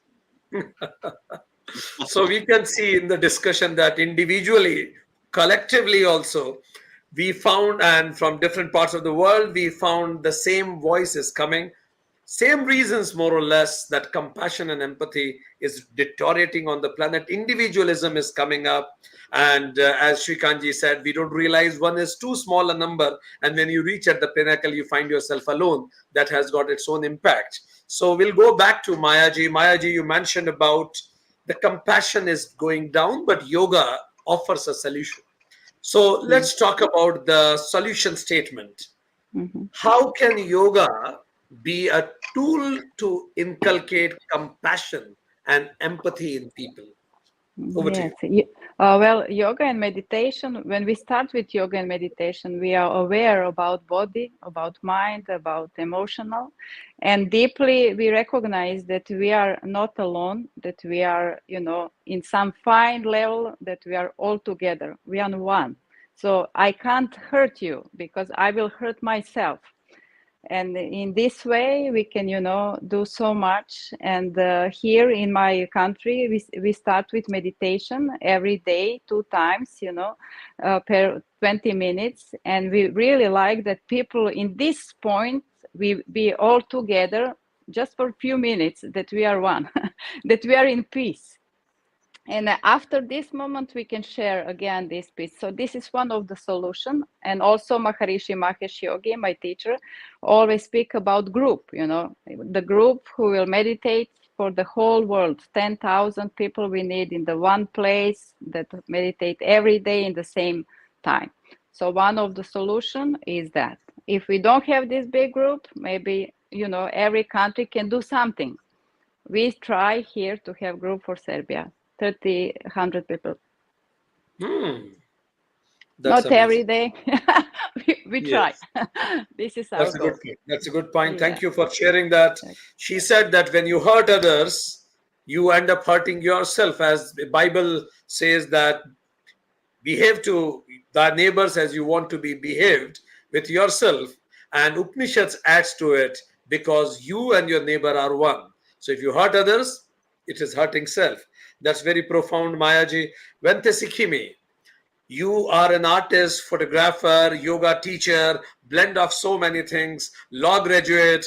So this interdisciplinary knowledge that you have, what is the antidote? How can we rebuild empathy and compassion we are born with and lost in between?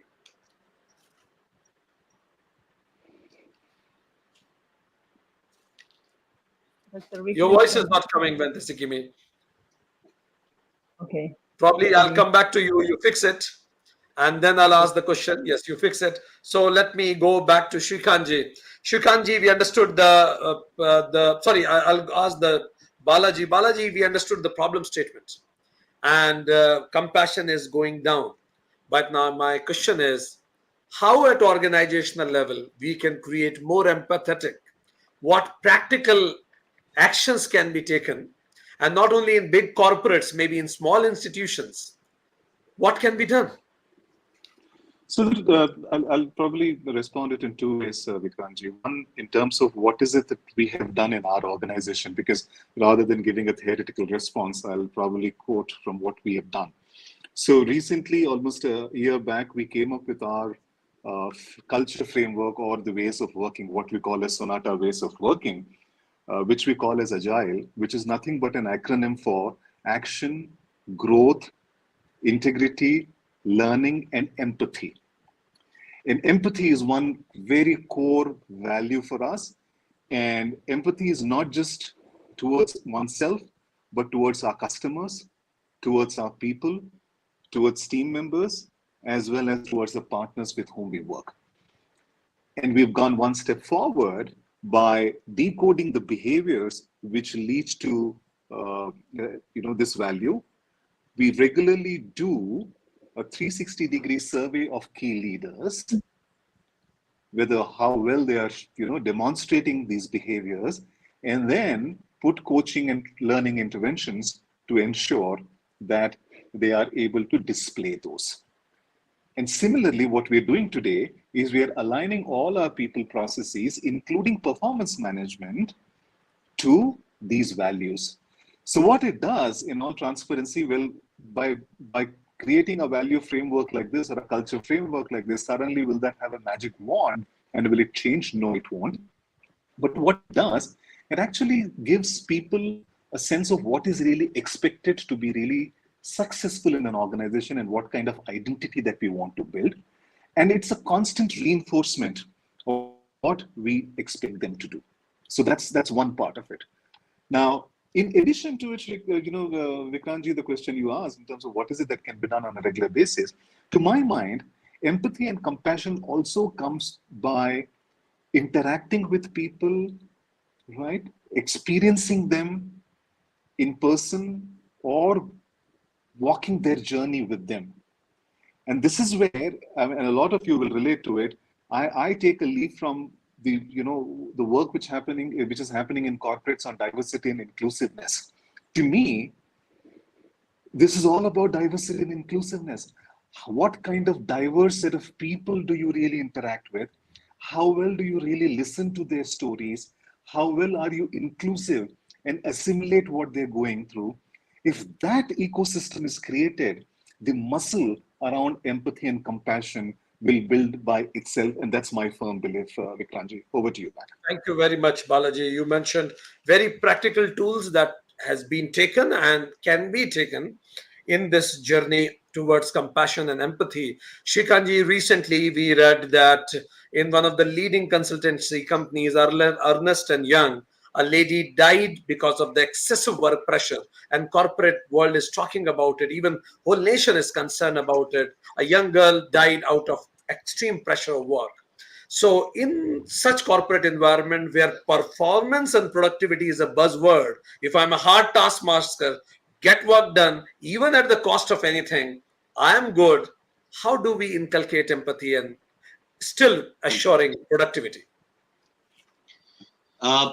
Great question. And I don't know if any one of us have been able to crack that, because the day we do, I'm sure we'll make this planet a very good place to be. But yes, we've made a humble beginnings, most of us. Going back to something that Balaji was speaking about, what we started doing, especially in the high pressure environment that we work in, where we have our foot soldiers who are on the field, they have their sales targets. Everybody is struggling with targets. We did a psychological study and we realized stress is not because of work. It's the tension of how to get that work completed that is what adds stress to people. It is not the quantum of work also. It is thinking about the quantum of work that adds to stress of people. So what we started doing in very selective teams where we found the managers were ready, because this practice needs a little maturity in the managers and the leaders, where they've started to have once in 2 weeks, 1 hour sessions, something similar to what Balaji was speaking about. And these sessions are pure conversations. We call them as learning circles, where it starts with meditation, mindfulness. So first 15 minutes is meditation and mindfulness. And once that serene environment has established in the room is when they start speaking about each other's experiences. It is not about a person saying, I don't like something. It's more about what scares them, helping them be more vulnerable. And vulnerability only comes when you're self-aware. So meditation plays a very important role for you to actually be vulnerable. Only if you're self-aware are you vulnerable. And that is how we've been able to make the managers reach out to their team members, and team members also understand the manager's perspective, because the managers are also operating under a lot of stress, maybe more stress than the team members. And after doing these sessions is where we realize the work is not stress. It is the thought of the work that is actually adding to stress and the entire panic attacks which people have, because how do they compete? Somebody will beat them, fear of missing out, all of that. So I think that's what we've started doing. It's working wonders for us. Thank you. Thank you, Shrikantji. As you mentioned after research that it's not the work per se, it's the thoughts behind it. How do we get it done? Quantum of work, keep on thinking, and that creates stress. And as an antidote, you have started learning circles. Vente Sikimi, let's come to an individual level. You're working with college students, you're working with the students of different age groups. What do you think what can be done to cultivate empathy and compassion at the individual level? What are the tools of it? Please unmute and speak. Technology is not stopping me now. Can you hear me? Mm-hmm. Yep. Yes. Okay. So what do I think? Well, I have noticed from my experience, but also my teaching experience, but also while I received things as a student, I've noticed two things that they are very important for anything to be cultivated, but also for empathy and compassion. First is to coexist, to have the experience to come closer to other people, to yourself, to the subject, and to interact, see different things, aspects, similarities. So to experience in general yourself and to understand. The second is that you need to have the tools for you to understand this coexistence, to understand the not only the values, but any experience, any knowledge. Because if you're just receiving information, nothing happens. So nothing grows. So the second is to understand. And the third thing is to combine these two things, so to experience. If we experience these things under a scope of teachers or environment where they can promote the right values, then compassion and empathy will start to grow naturally. We as teachers, we are trying to enhance, but there are two different things. You can say things, you can try to talk things, and you can act with empathy. You can act with compassion. If you combine your teaching and your actions to be promoted with a real sense of empathy and compassion, without talking at all, this would grow. Thank you. So when the Sikimi mentioned, first we need to understand the importance of it, combining it with the experience, and we need to walk our talk. We need to live those preachings. As somebody rightly said, teach Bible and speak nothing. Let your act speak for you. So we talk about compassion, but the moment we go in the business meetings, we forget about everything else other than productivity. So when the Sikimi said that preach Bible and speak nothing. So let's go to Maya again. And Maya, as you mentioned in our last conversation, you said that we may need to do collective meditations. Any other tools from ancient yogic techniques, procedures, would you like to suggest us? For anybody, how should I begin? Like, for example, I have lack of empathy. because I feel too much competition is there. If I start thinking for others, I will lose in this rat race. So how can I develop empathy and compassion as an individual? From where should I begin? Quick tips.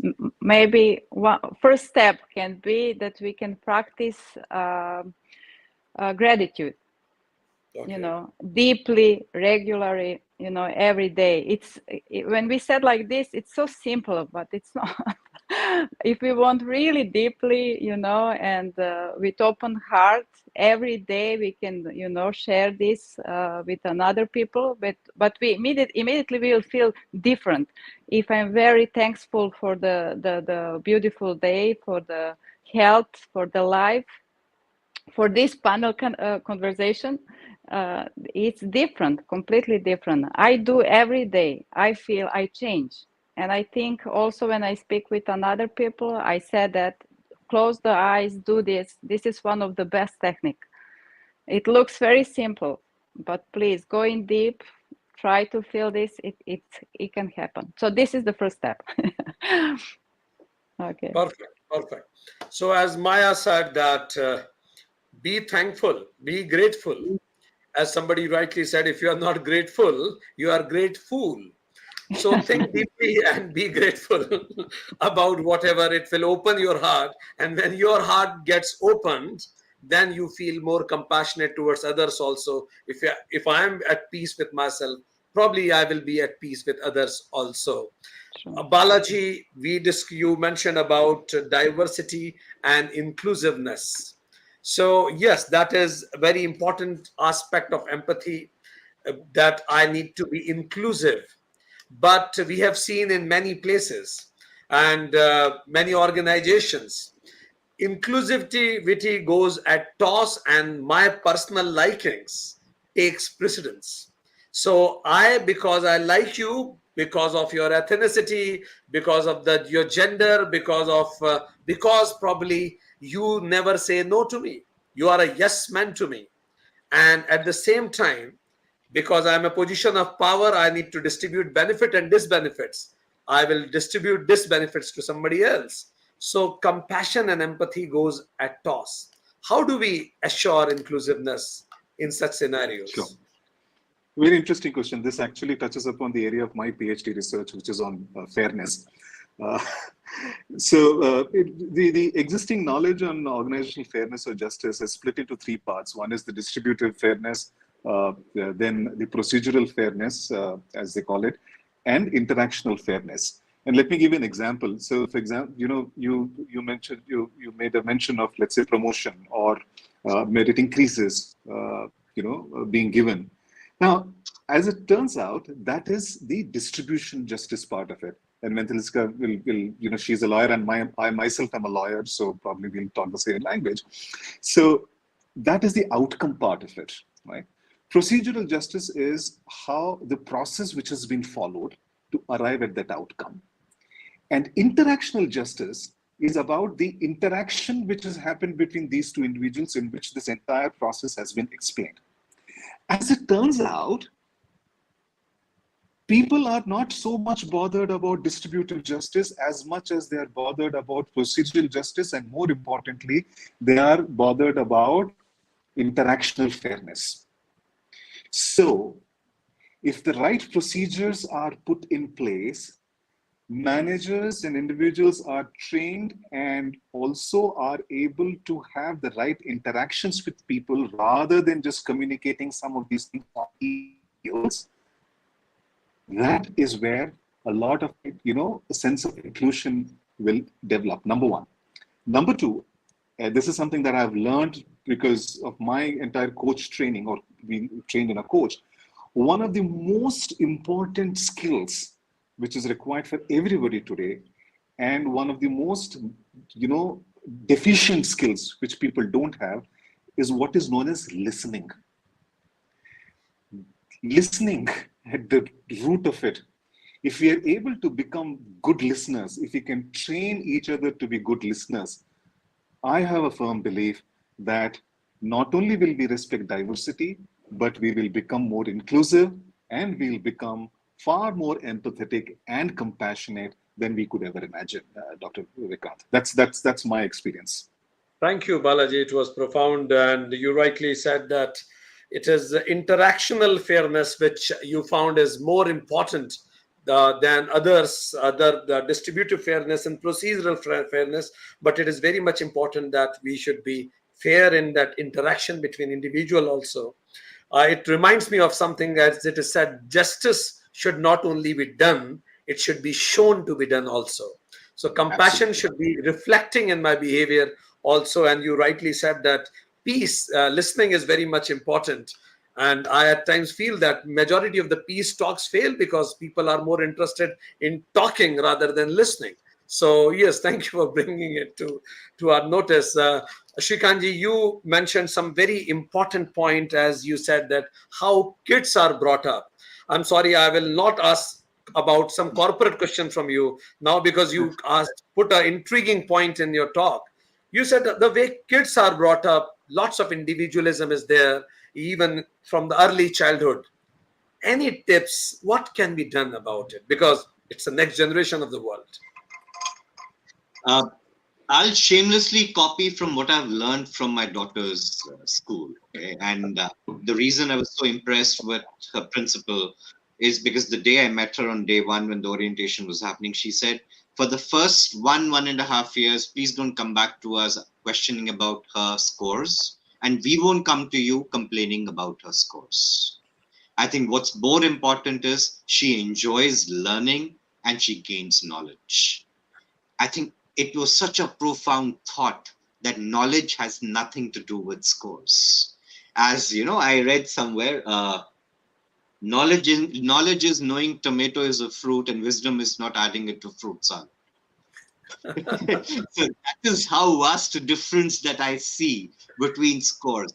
And what happened was the right way of bringing up. Honestly, I'm also trying, so I wouldn't say I've cracked the science and I wouldn't like to preach to any parent of what's the right way to bring up.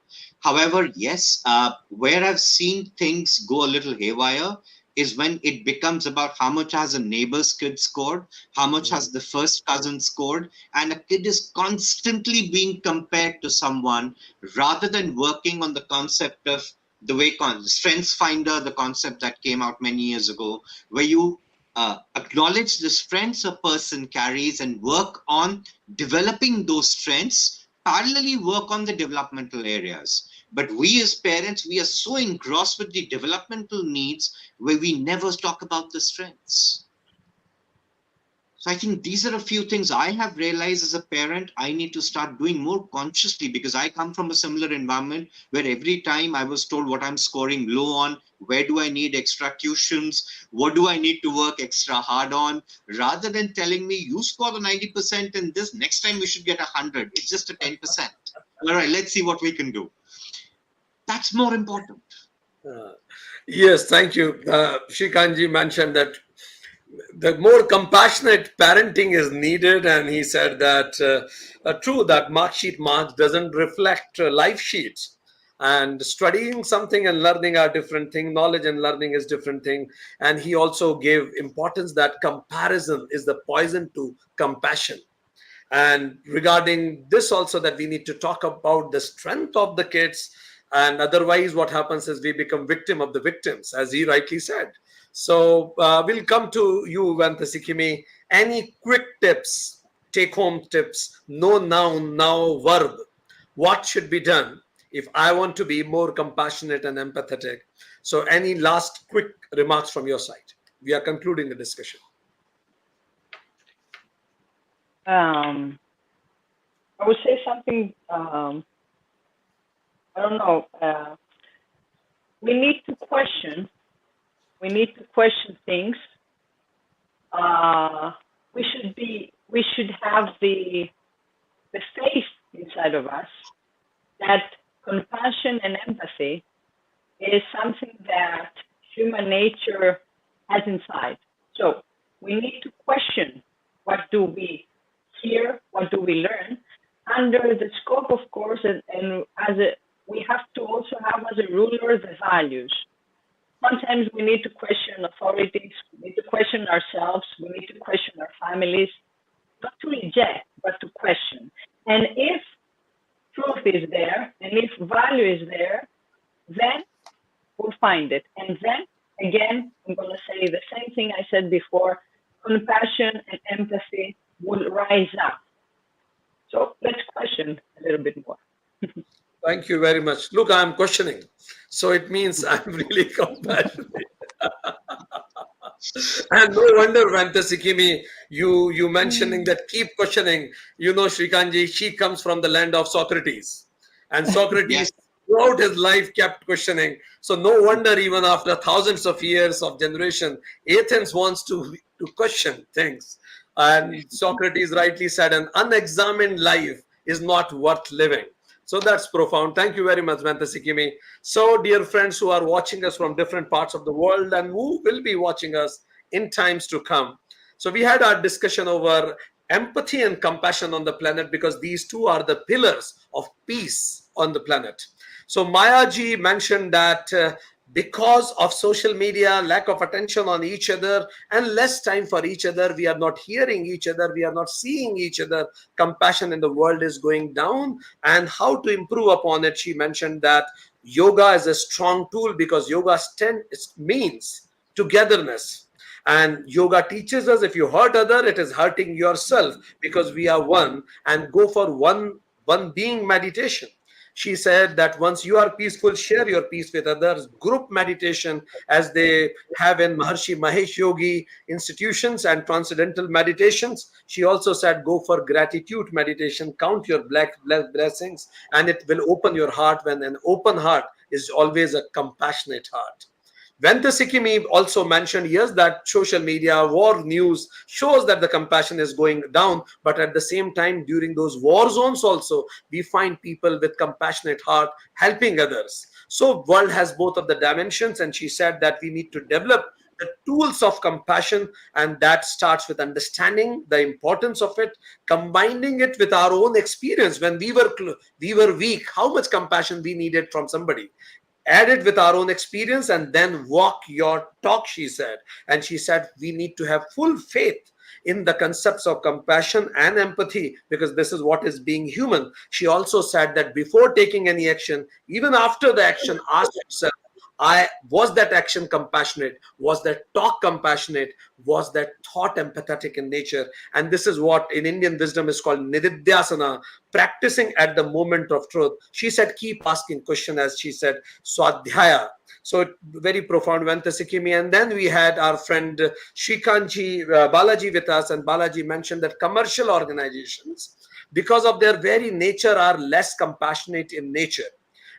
But great organizations does conscious efforts to build the pillars of compassion and empathy, the culture of it, because events end but culture remains for long. And for that, he said, in the organization they are working on agile, where E stands for empathy as a work culture for self, people, and customers also. He said we decode that empathy in specific behavioral terms and do 360-degree review whether people are compassionate or not, because it is contagious.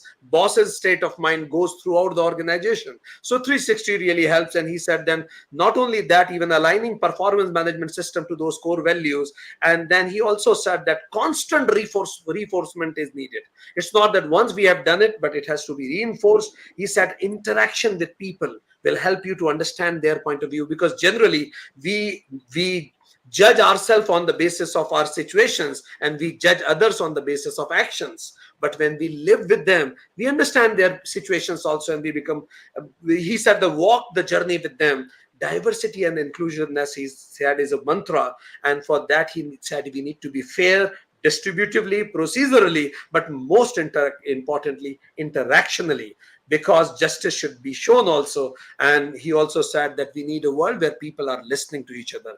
Srikanji said, yes, corporate life is war field, but war field is what Bhagavad Gita is. And what Bhagavad Gita's essence is connect and compassion for each other. And for that, he understood that the digital disconnect is there. Kids are brought up in the more individualistic framework, me versus them. And when we reach alone at the top, we feel that there is nobody to share our success with. And that's why Srikanji mentioned that for that, they have done a psychological study where they said that work doesn't create stress, things around the work, the periphery, how to get it done. Thinking about the quantum of work creates stress. And then as an antidote, they created a learning circles in their organization where people sit down, they mindfully share their experience, they show their vulnerability. If I show my vulnerability, the another person's compassionate heart opens up. So profound. And he said that the same has to be built up in the kids. 3 things that he mentioned about his learnings regarding bringing up kids. Mark sheet doesn't reflect life sheets. Marks doesn't reflect his understanding and learning. Second, comparison is the poison to compassion. And third, count on their strengths. That way, they will be more confident. They will be loving themselves, and a loving heart is a compassionate heart. Thank you very much, friends. I'm sure that people who are watching us from different parts of the world will be certainly benefited. We discussed both at individual level and collective organizational level. We had research also. We have yoga also. Best of East and West in that discussion. Thank you very much, Balaji. Thank you very much, Shrikantji. Thank you very much, Mayaji. Thank you very much, Antasikimiji. It was a pleasure meeting you. Pranam.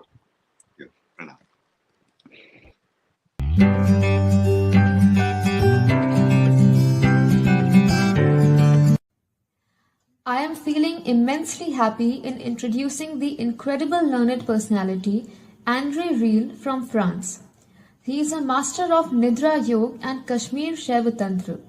He is a student of yoga since 1972. He first stayed in a monastery in the Himalayas and met many traditional masters studying extremely specific teachings of classical as well as tantric yoga practices. After some years of searching, meeting with Kashmiri Babu, an ascetic from the Shaiva tradition, he underwent a retreat of deep study into the spiritual quest. Also, very touched by his meetings with J. Krishnamurti and Sri Anand Mahima, he studied further important aspects of the inner path.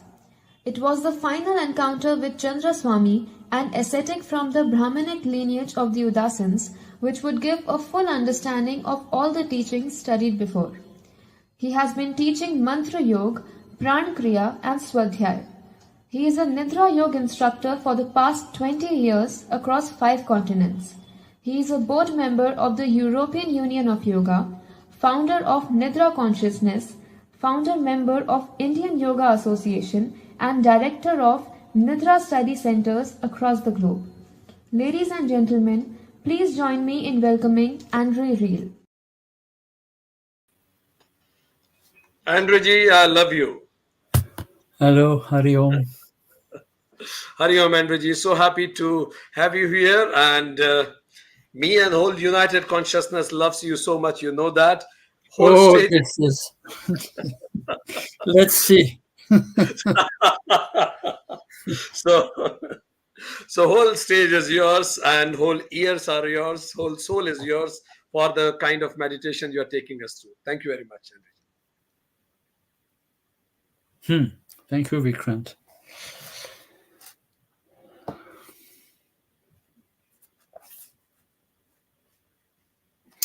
I was proposed to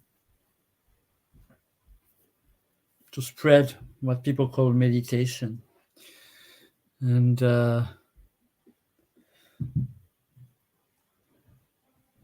I know this is called a week of peace, but it really looks like, when watching what we know from the world, that this week is especially a week of war. There is very little peace anywhere. Just came to know about 3 hours ago that 115 bombs have been launched on Israel just a few hours ago. And, well, you all know there are around 132 countries at war today, or at least in conflicts.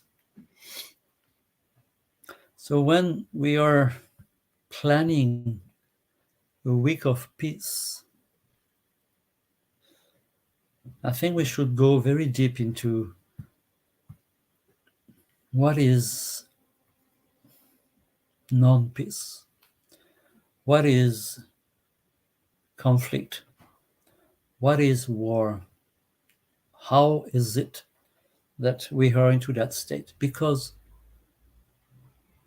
we today know that there is no individual mind that doesn't exist. There's only one human mind. That is what's going on, and there are much more wars than peaceful countries, which means there are much more people fighting than people bringing togetherness. And if we understand clearly that individual consciousness doesn't exist, there's only one consciousness, which means we are mankind, which means what's going on in people's mind is not belonging to foreigners. It is what's going on within the human mind. And I really suggest that we inquire into violence and not into peace, because peace is a myth. It doesn't exist.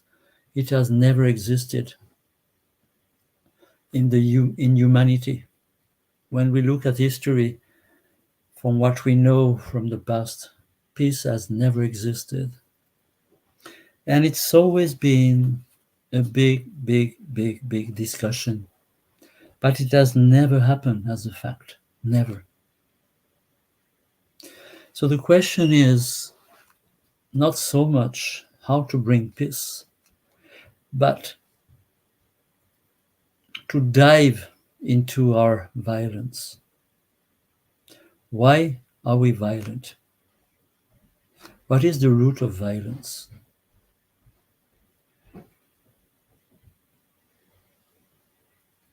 When we come to this point, it requires to be very open-minded. Because if we give definitions from the beginning to what peace is, it's already a conclusion about something that doesn't exist and that apparently has never existed. Never. What we mainly know, what we mainly experience is violence, conflict, aggressivity. Why is the mind so conflictual? What's going on with the human mind? What is happening in the global human mind for being so violent? We are spending billions of dollars for building weapons. We are spending billions of dollars for maintaining armies. And if we clearly or deeply question this, all this comes from the human mind. There is always a source that has to be looked at, and not the hopes for the future. There is no hope for future because time is also part of the mind. In reality, there's no time. There's only the right now, which is a movement. Now, because we have collected memories, we have so much imagine that for tomorrow to happen, we have to have good roots. But our roots are mainly aggressivity, conflicts, wars. Millions of people do not eat enough. Millions of people have no place to stay. There's no roof. And we are still spending billions of dollars for making troubles, wars, conflict.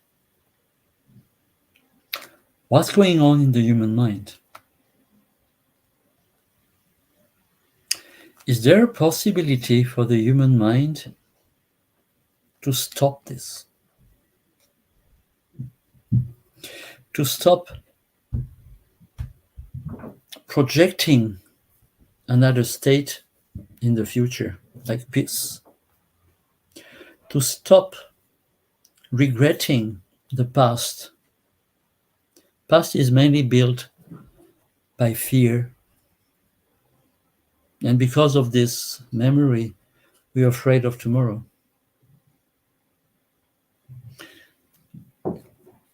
Can we stop this? Is there a possibility to stop this movement that we call time? Because once again, when looking at the history, when looking through time, what we can witness is wars, conflict, troubles, suffering. So many people.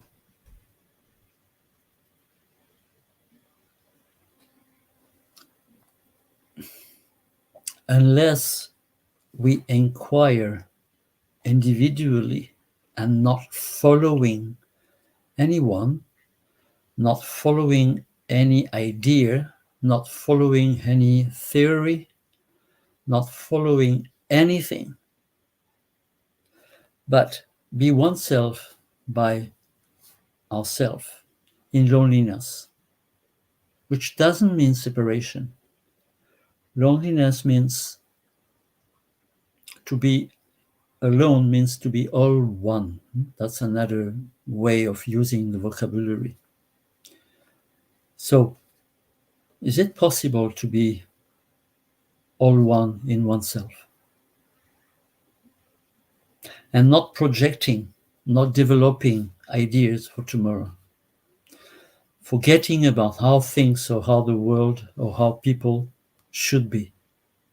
But facing with what the world is, what people are, what individually we are.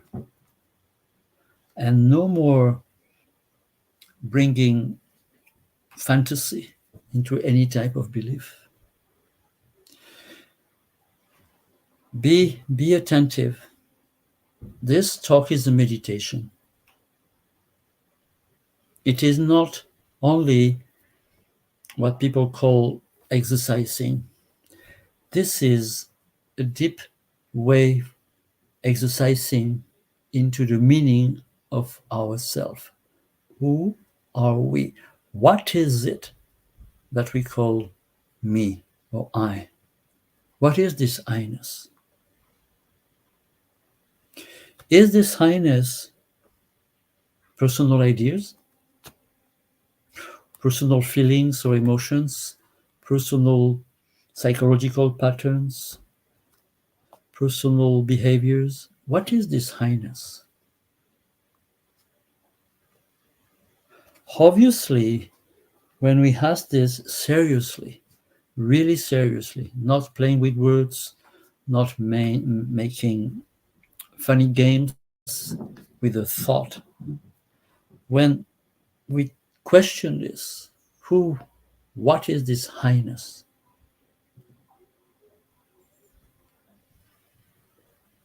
It is not what we say, what we think, what we do.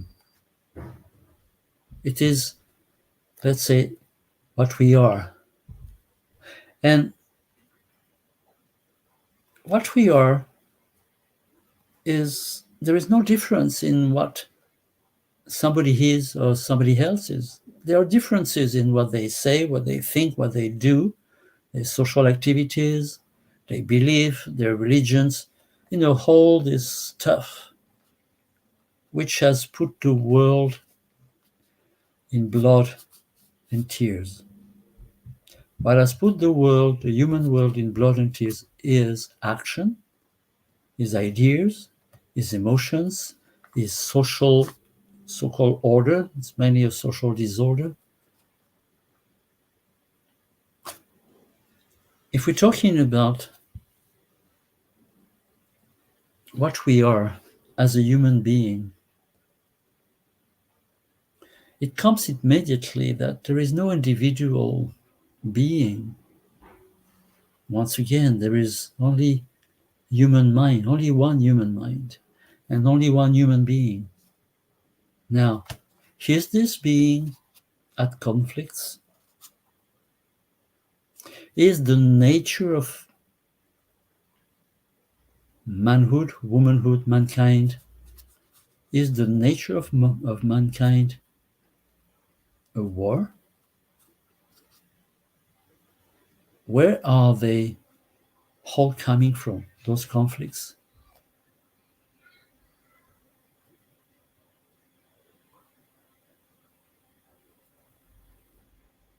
When we look at them, they're mainly coming, once again, from behaviors, talks, thoughts, and there is no way out of this because it's been going on for millennia. We, as Homo sapiens, exist as 300,000 years at least. It means that for the past 300,000 years, there's been no change in humanity. We're still the same people. We're still fighting like in prehistoric time. There's no change. But we rarely ask, what is the nature of humanhood?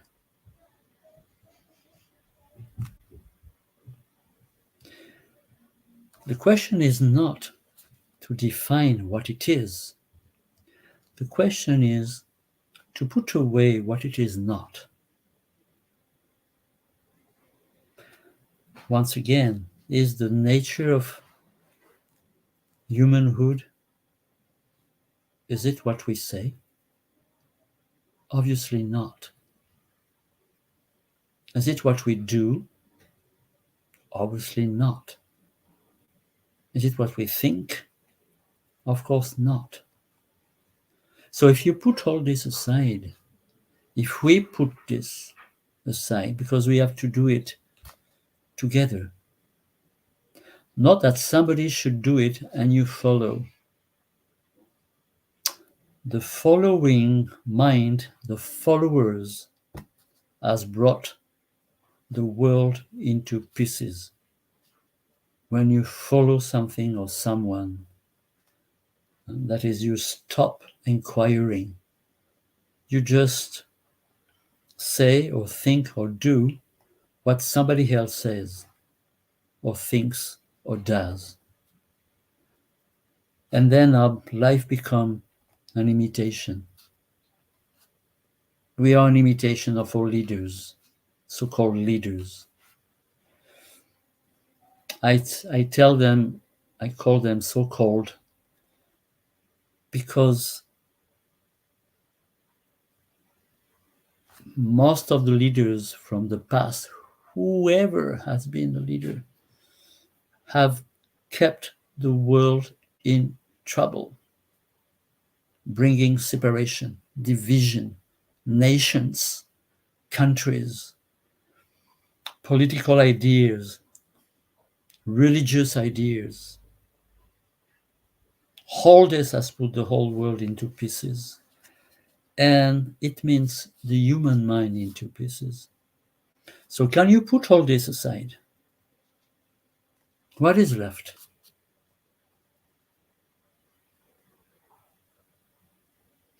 The moment you refuse to follow, the moment you refuse to agree, you find yourself by yourself.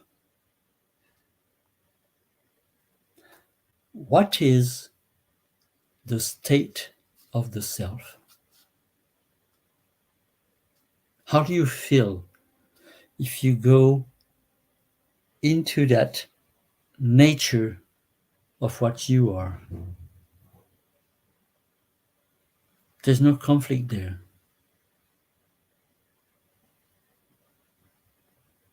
We find ourselves not really a part of life, but we found ourselves just living being.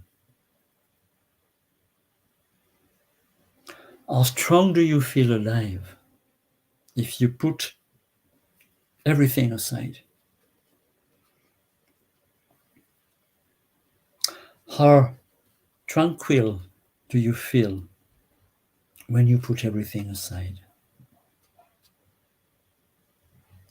Putting everything aside doesn't mean to cut from the world, because this doesn't exist. We are the world. You cannot be cut from the world. This is just, ascetics have been trying this, but, it has never worked. It has never brought any change deeply in the world. We might sometimes meet somebody who doesn't care anymore about the world and who says, I have found peace. What value does it have?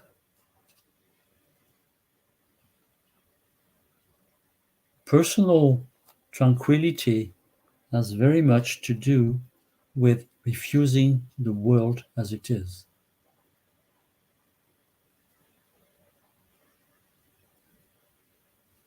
Now, what could it be to stay completely quiet?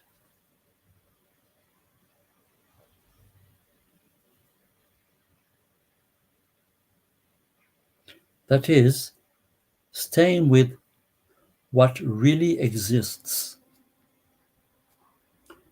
No fantasy, no projection, no regret, no future, no idea.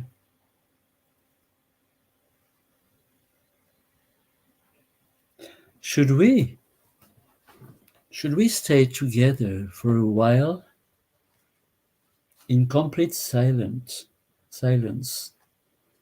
without doing, without moving physically, without entertaining the thought? Could we do that together for a while?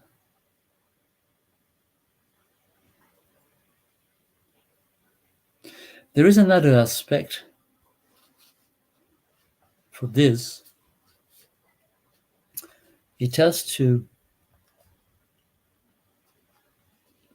be linked to affection. Ordinary, simple affection. To be affectionate. Not towards yourself, not towards others, but to dive into the nature of affection. So, listening to the body, listening to the thinking, not talking, that is just staying quiet, attentive, with affection. And to dive into affection, not directed towards anyone.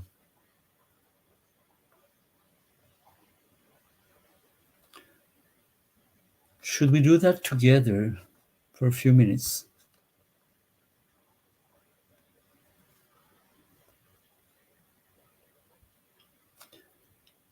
Either you keep your eyes open or closed. This doesn't change much. It's not so important.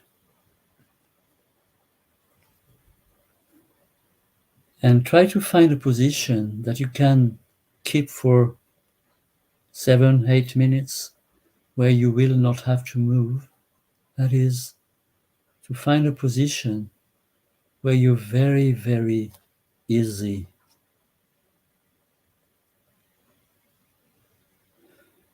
It doesn't matter if your spine is erected or not, or your head is this and that. This, it's about tranquility. No image of the body position. But try to feel what is the position that helps you to be close to quietude, to be quiet.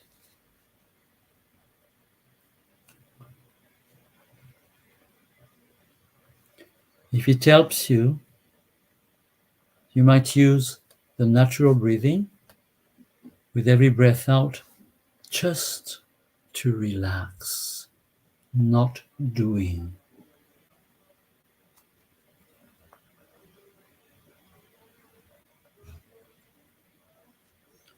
And also, with every exhalation, to come closer to the feeling of affection. Let's do that together for a few minutes, please.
Thank you for sharing this togetherness. And I wish you to be happy. Hari Om.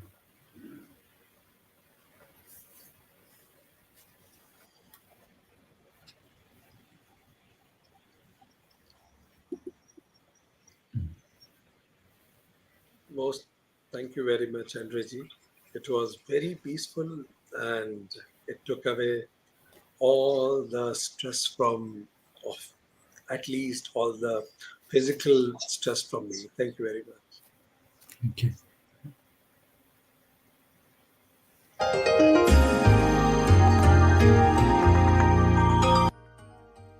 The Bhagavad Gita says, Yoga is the journey of the self, through the self, to the self. Today, we are fortunate to welcome Swami Suryananda Saraswati Ji from Italy.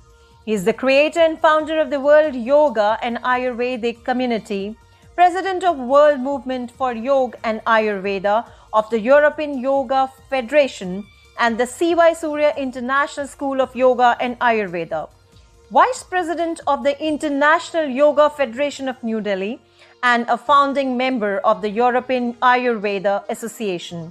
He has been practicing and teaching yoga for 52 years. He has held courses in Italy, India, Greece, France, Spain, Switzerland, and many other countries. The result of years of experience gained in close contact with Indian psychophysical reality, with luminaries of Ayurvedic medical sciences and Eastern monks, and is often present in major congress as a speaker. He authored many books dedicated to yoga and Ayurveda. Kofi Annan has rightly said, we may have different religions, different languages, different colored skins, but we all belong to one human race.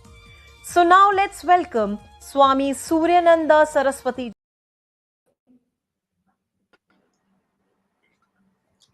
Most loving Swamiji, thank you very much for taking out time.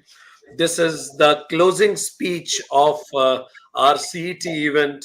We are humbled that you took out time to give this event a grand conclusion. Whole stage is yours, Swamiji. We are looking forward to listen from you about mindfulness and spiritual awareness, living in the present moment. All stage is yours for next 14 minutes. Thank you.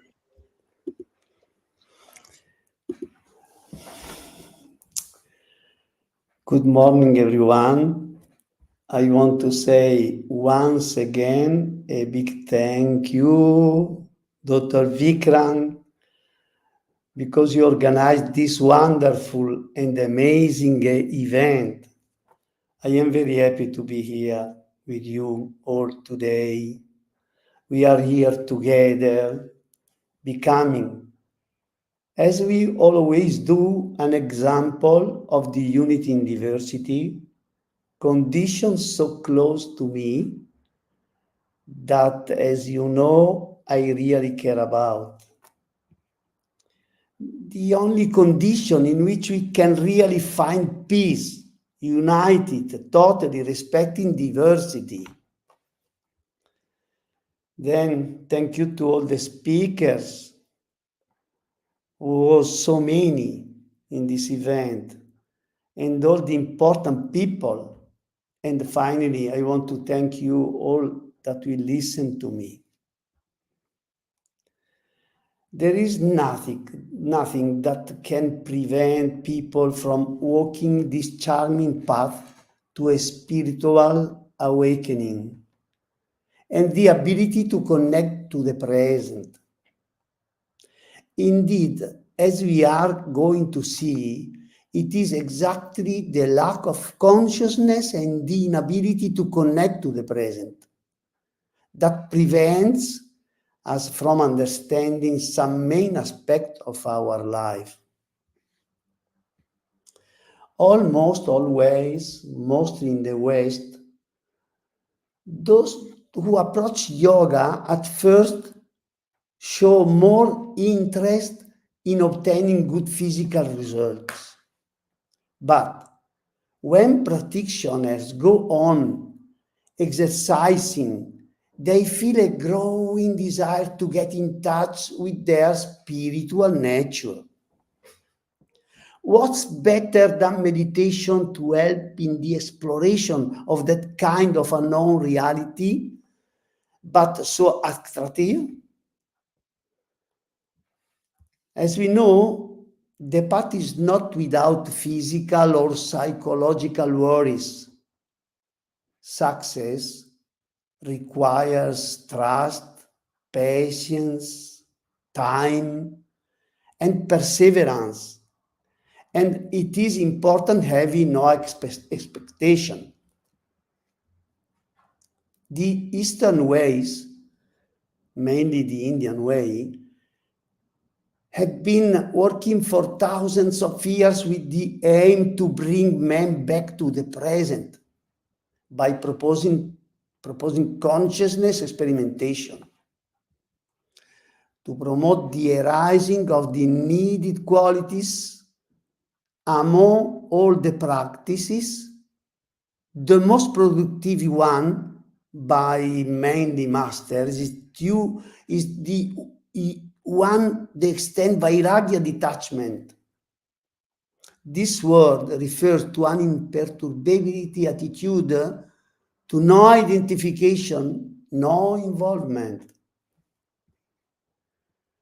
Let me first say that remaining detached does not remove a beautiful aspect provided by nature from us to color the facts of the life, but is helpful to direct our emotions toward what is real.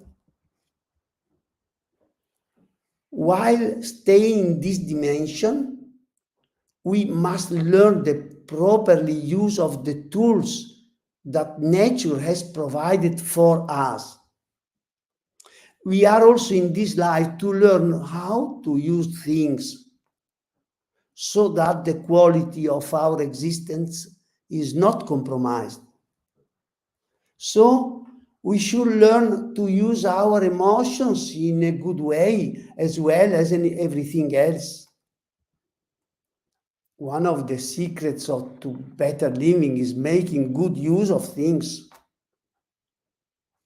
To get back to Vairagya, it promotes the ability to contemplate even one's own mind without getting caught up in it. That's why it is considered the path of knowledge. What the Orientals want to achieve with this practice looks at other direction than the usual condition. They use the mind to overcome and they do it in order to reach superordinate stages of contemplation. These stages match to states of consciousness other than the ordinary ones, in which man can identify and recognize his spiritual nature, his self. Meditation not only is the most consistent tool through which we can bring ourselves back to the present reality. Among the many benefits it can offer, it also increases attention and focusing, qualities that are missing in ordinary life today. Qualities, by the way, it is essential to achieve the much desired success in any kind of activity. Never forget that this practice does not aim for results only from the physical material point of view. In fact, the most important goal is to lead us back to our inner reality, to ourself, to our spiritual or conscious nature, that part of us that is in common with the total manifestation, by the master referred as the only one reality, because everything else is impermanent. And as I have said so many times, it belongs to us. The only reality with a capital letter is that droplet we call ourselves. Since the nature of a drop has the same nature as the ocean, and since the divine and this manifestation are the same, so man through the drop that is through self and self-instruments, as a spiritual consciousness knows, is truest nature of divine origin. Establishing a contact with that divine part and knowing it is exactly the goal of knowledge meditation. Approaching the self leads to a state of happiness that is joyful for oneself and others. We normally call this ananda, that increases listening skills to life and the quietness necessary to access inner joy. I call this condition the state of falling in love. Falling in love without a subject is not falling in love with someone or something in particular, but is a state of being. Om Shanti. Namaste.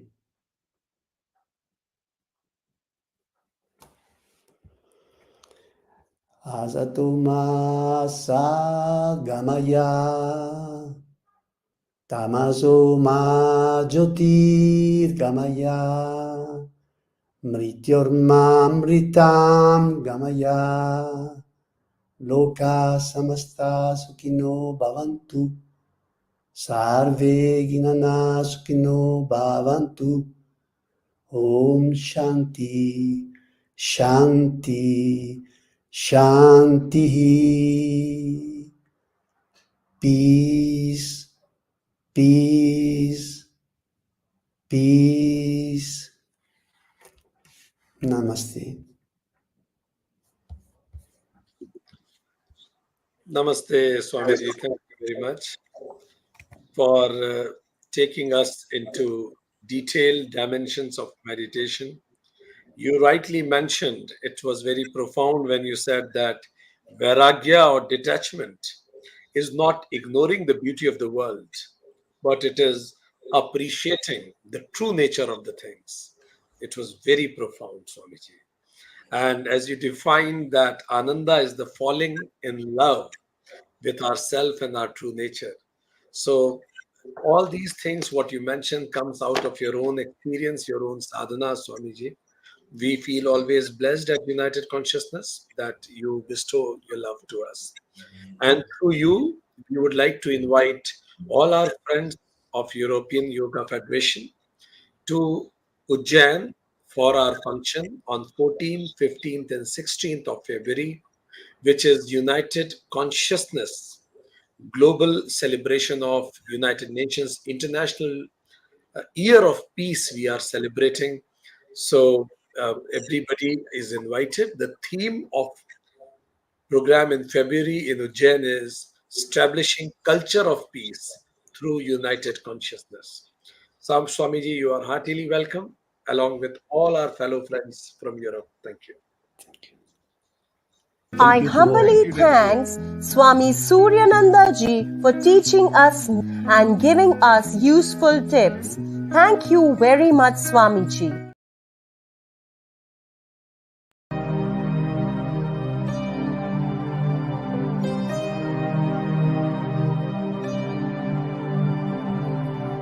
सर्वे भवन्तु सुखिनः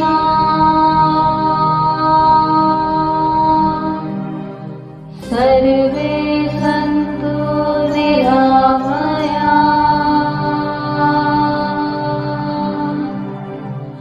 सर्वे भद्राणि पश्यन्तु मा कश्चित् दुःखभाग् भवेत्।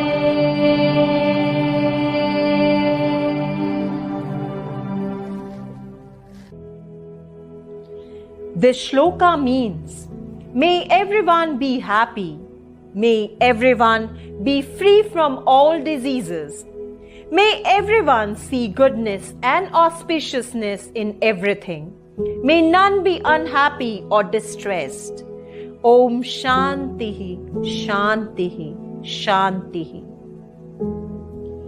I am highly privileged to have this opportunity to present my gratitude to all those who have witnessed and blessed this event directly or indirectly.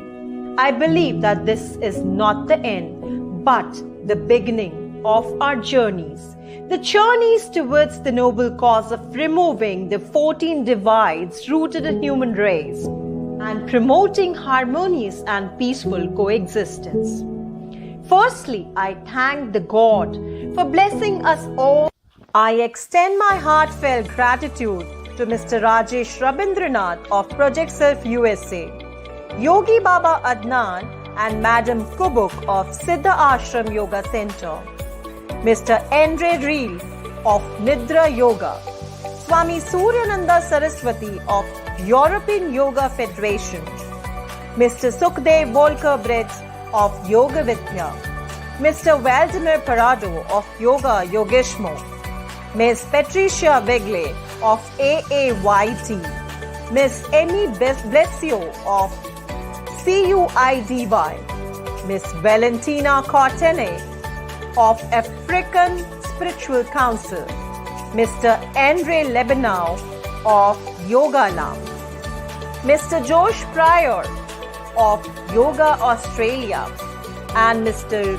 Jose Druge of the for your invaluable contribution and support. I am also very thankful to Dr. Vikrant Singh Tomar of United Consciousness for hosting such a beautiful program. I also thank Team United Consciousness for their valuable contributions to such a beautiful program.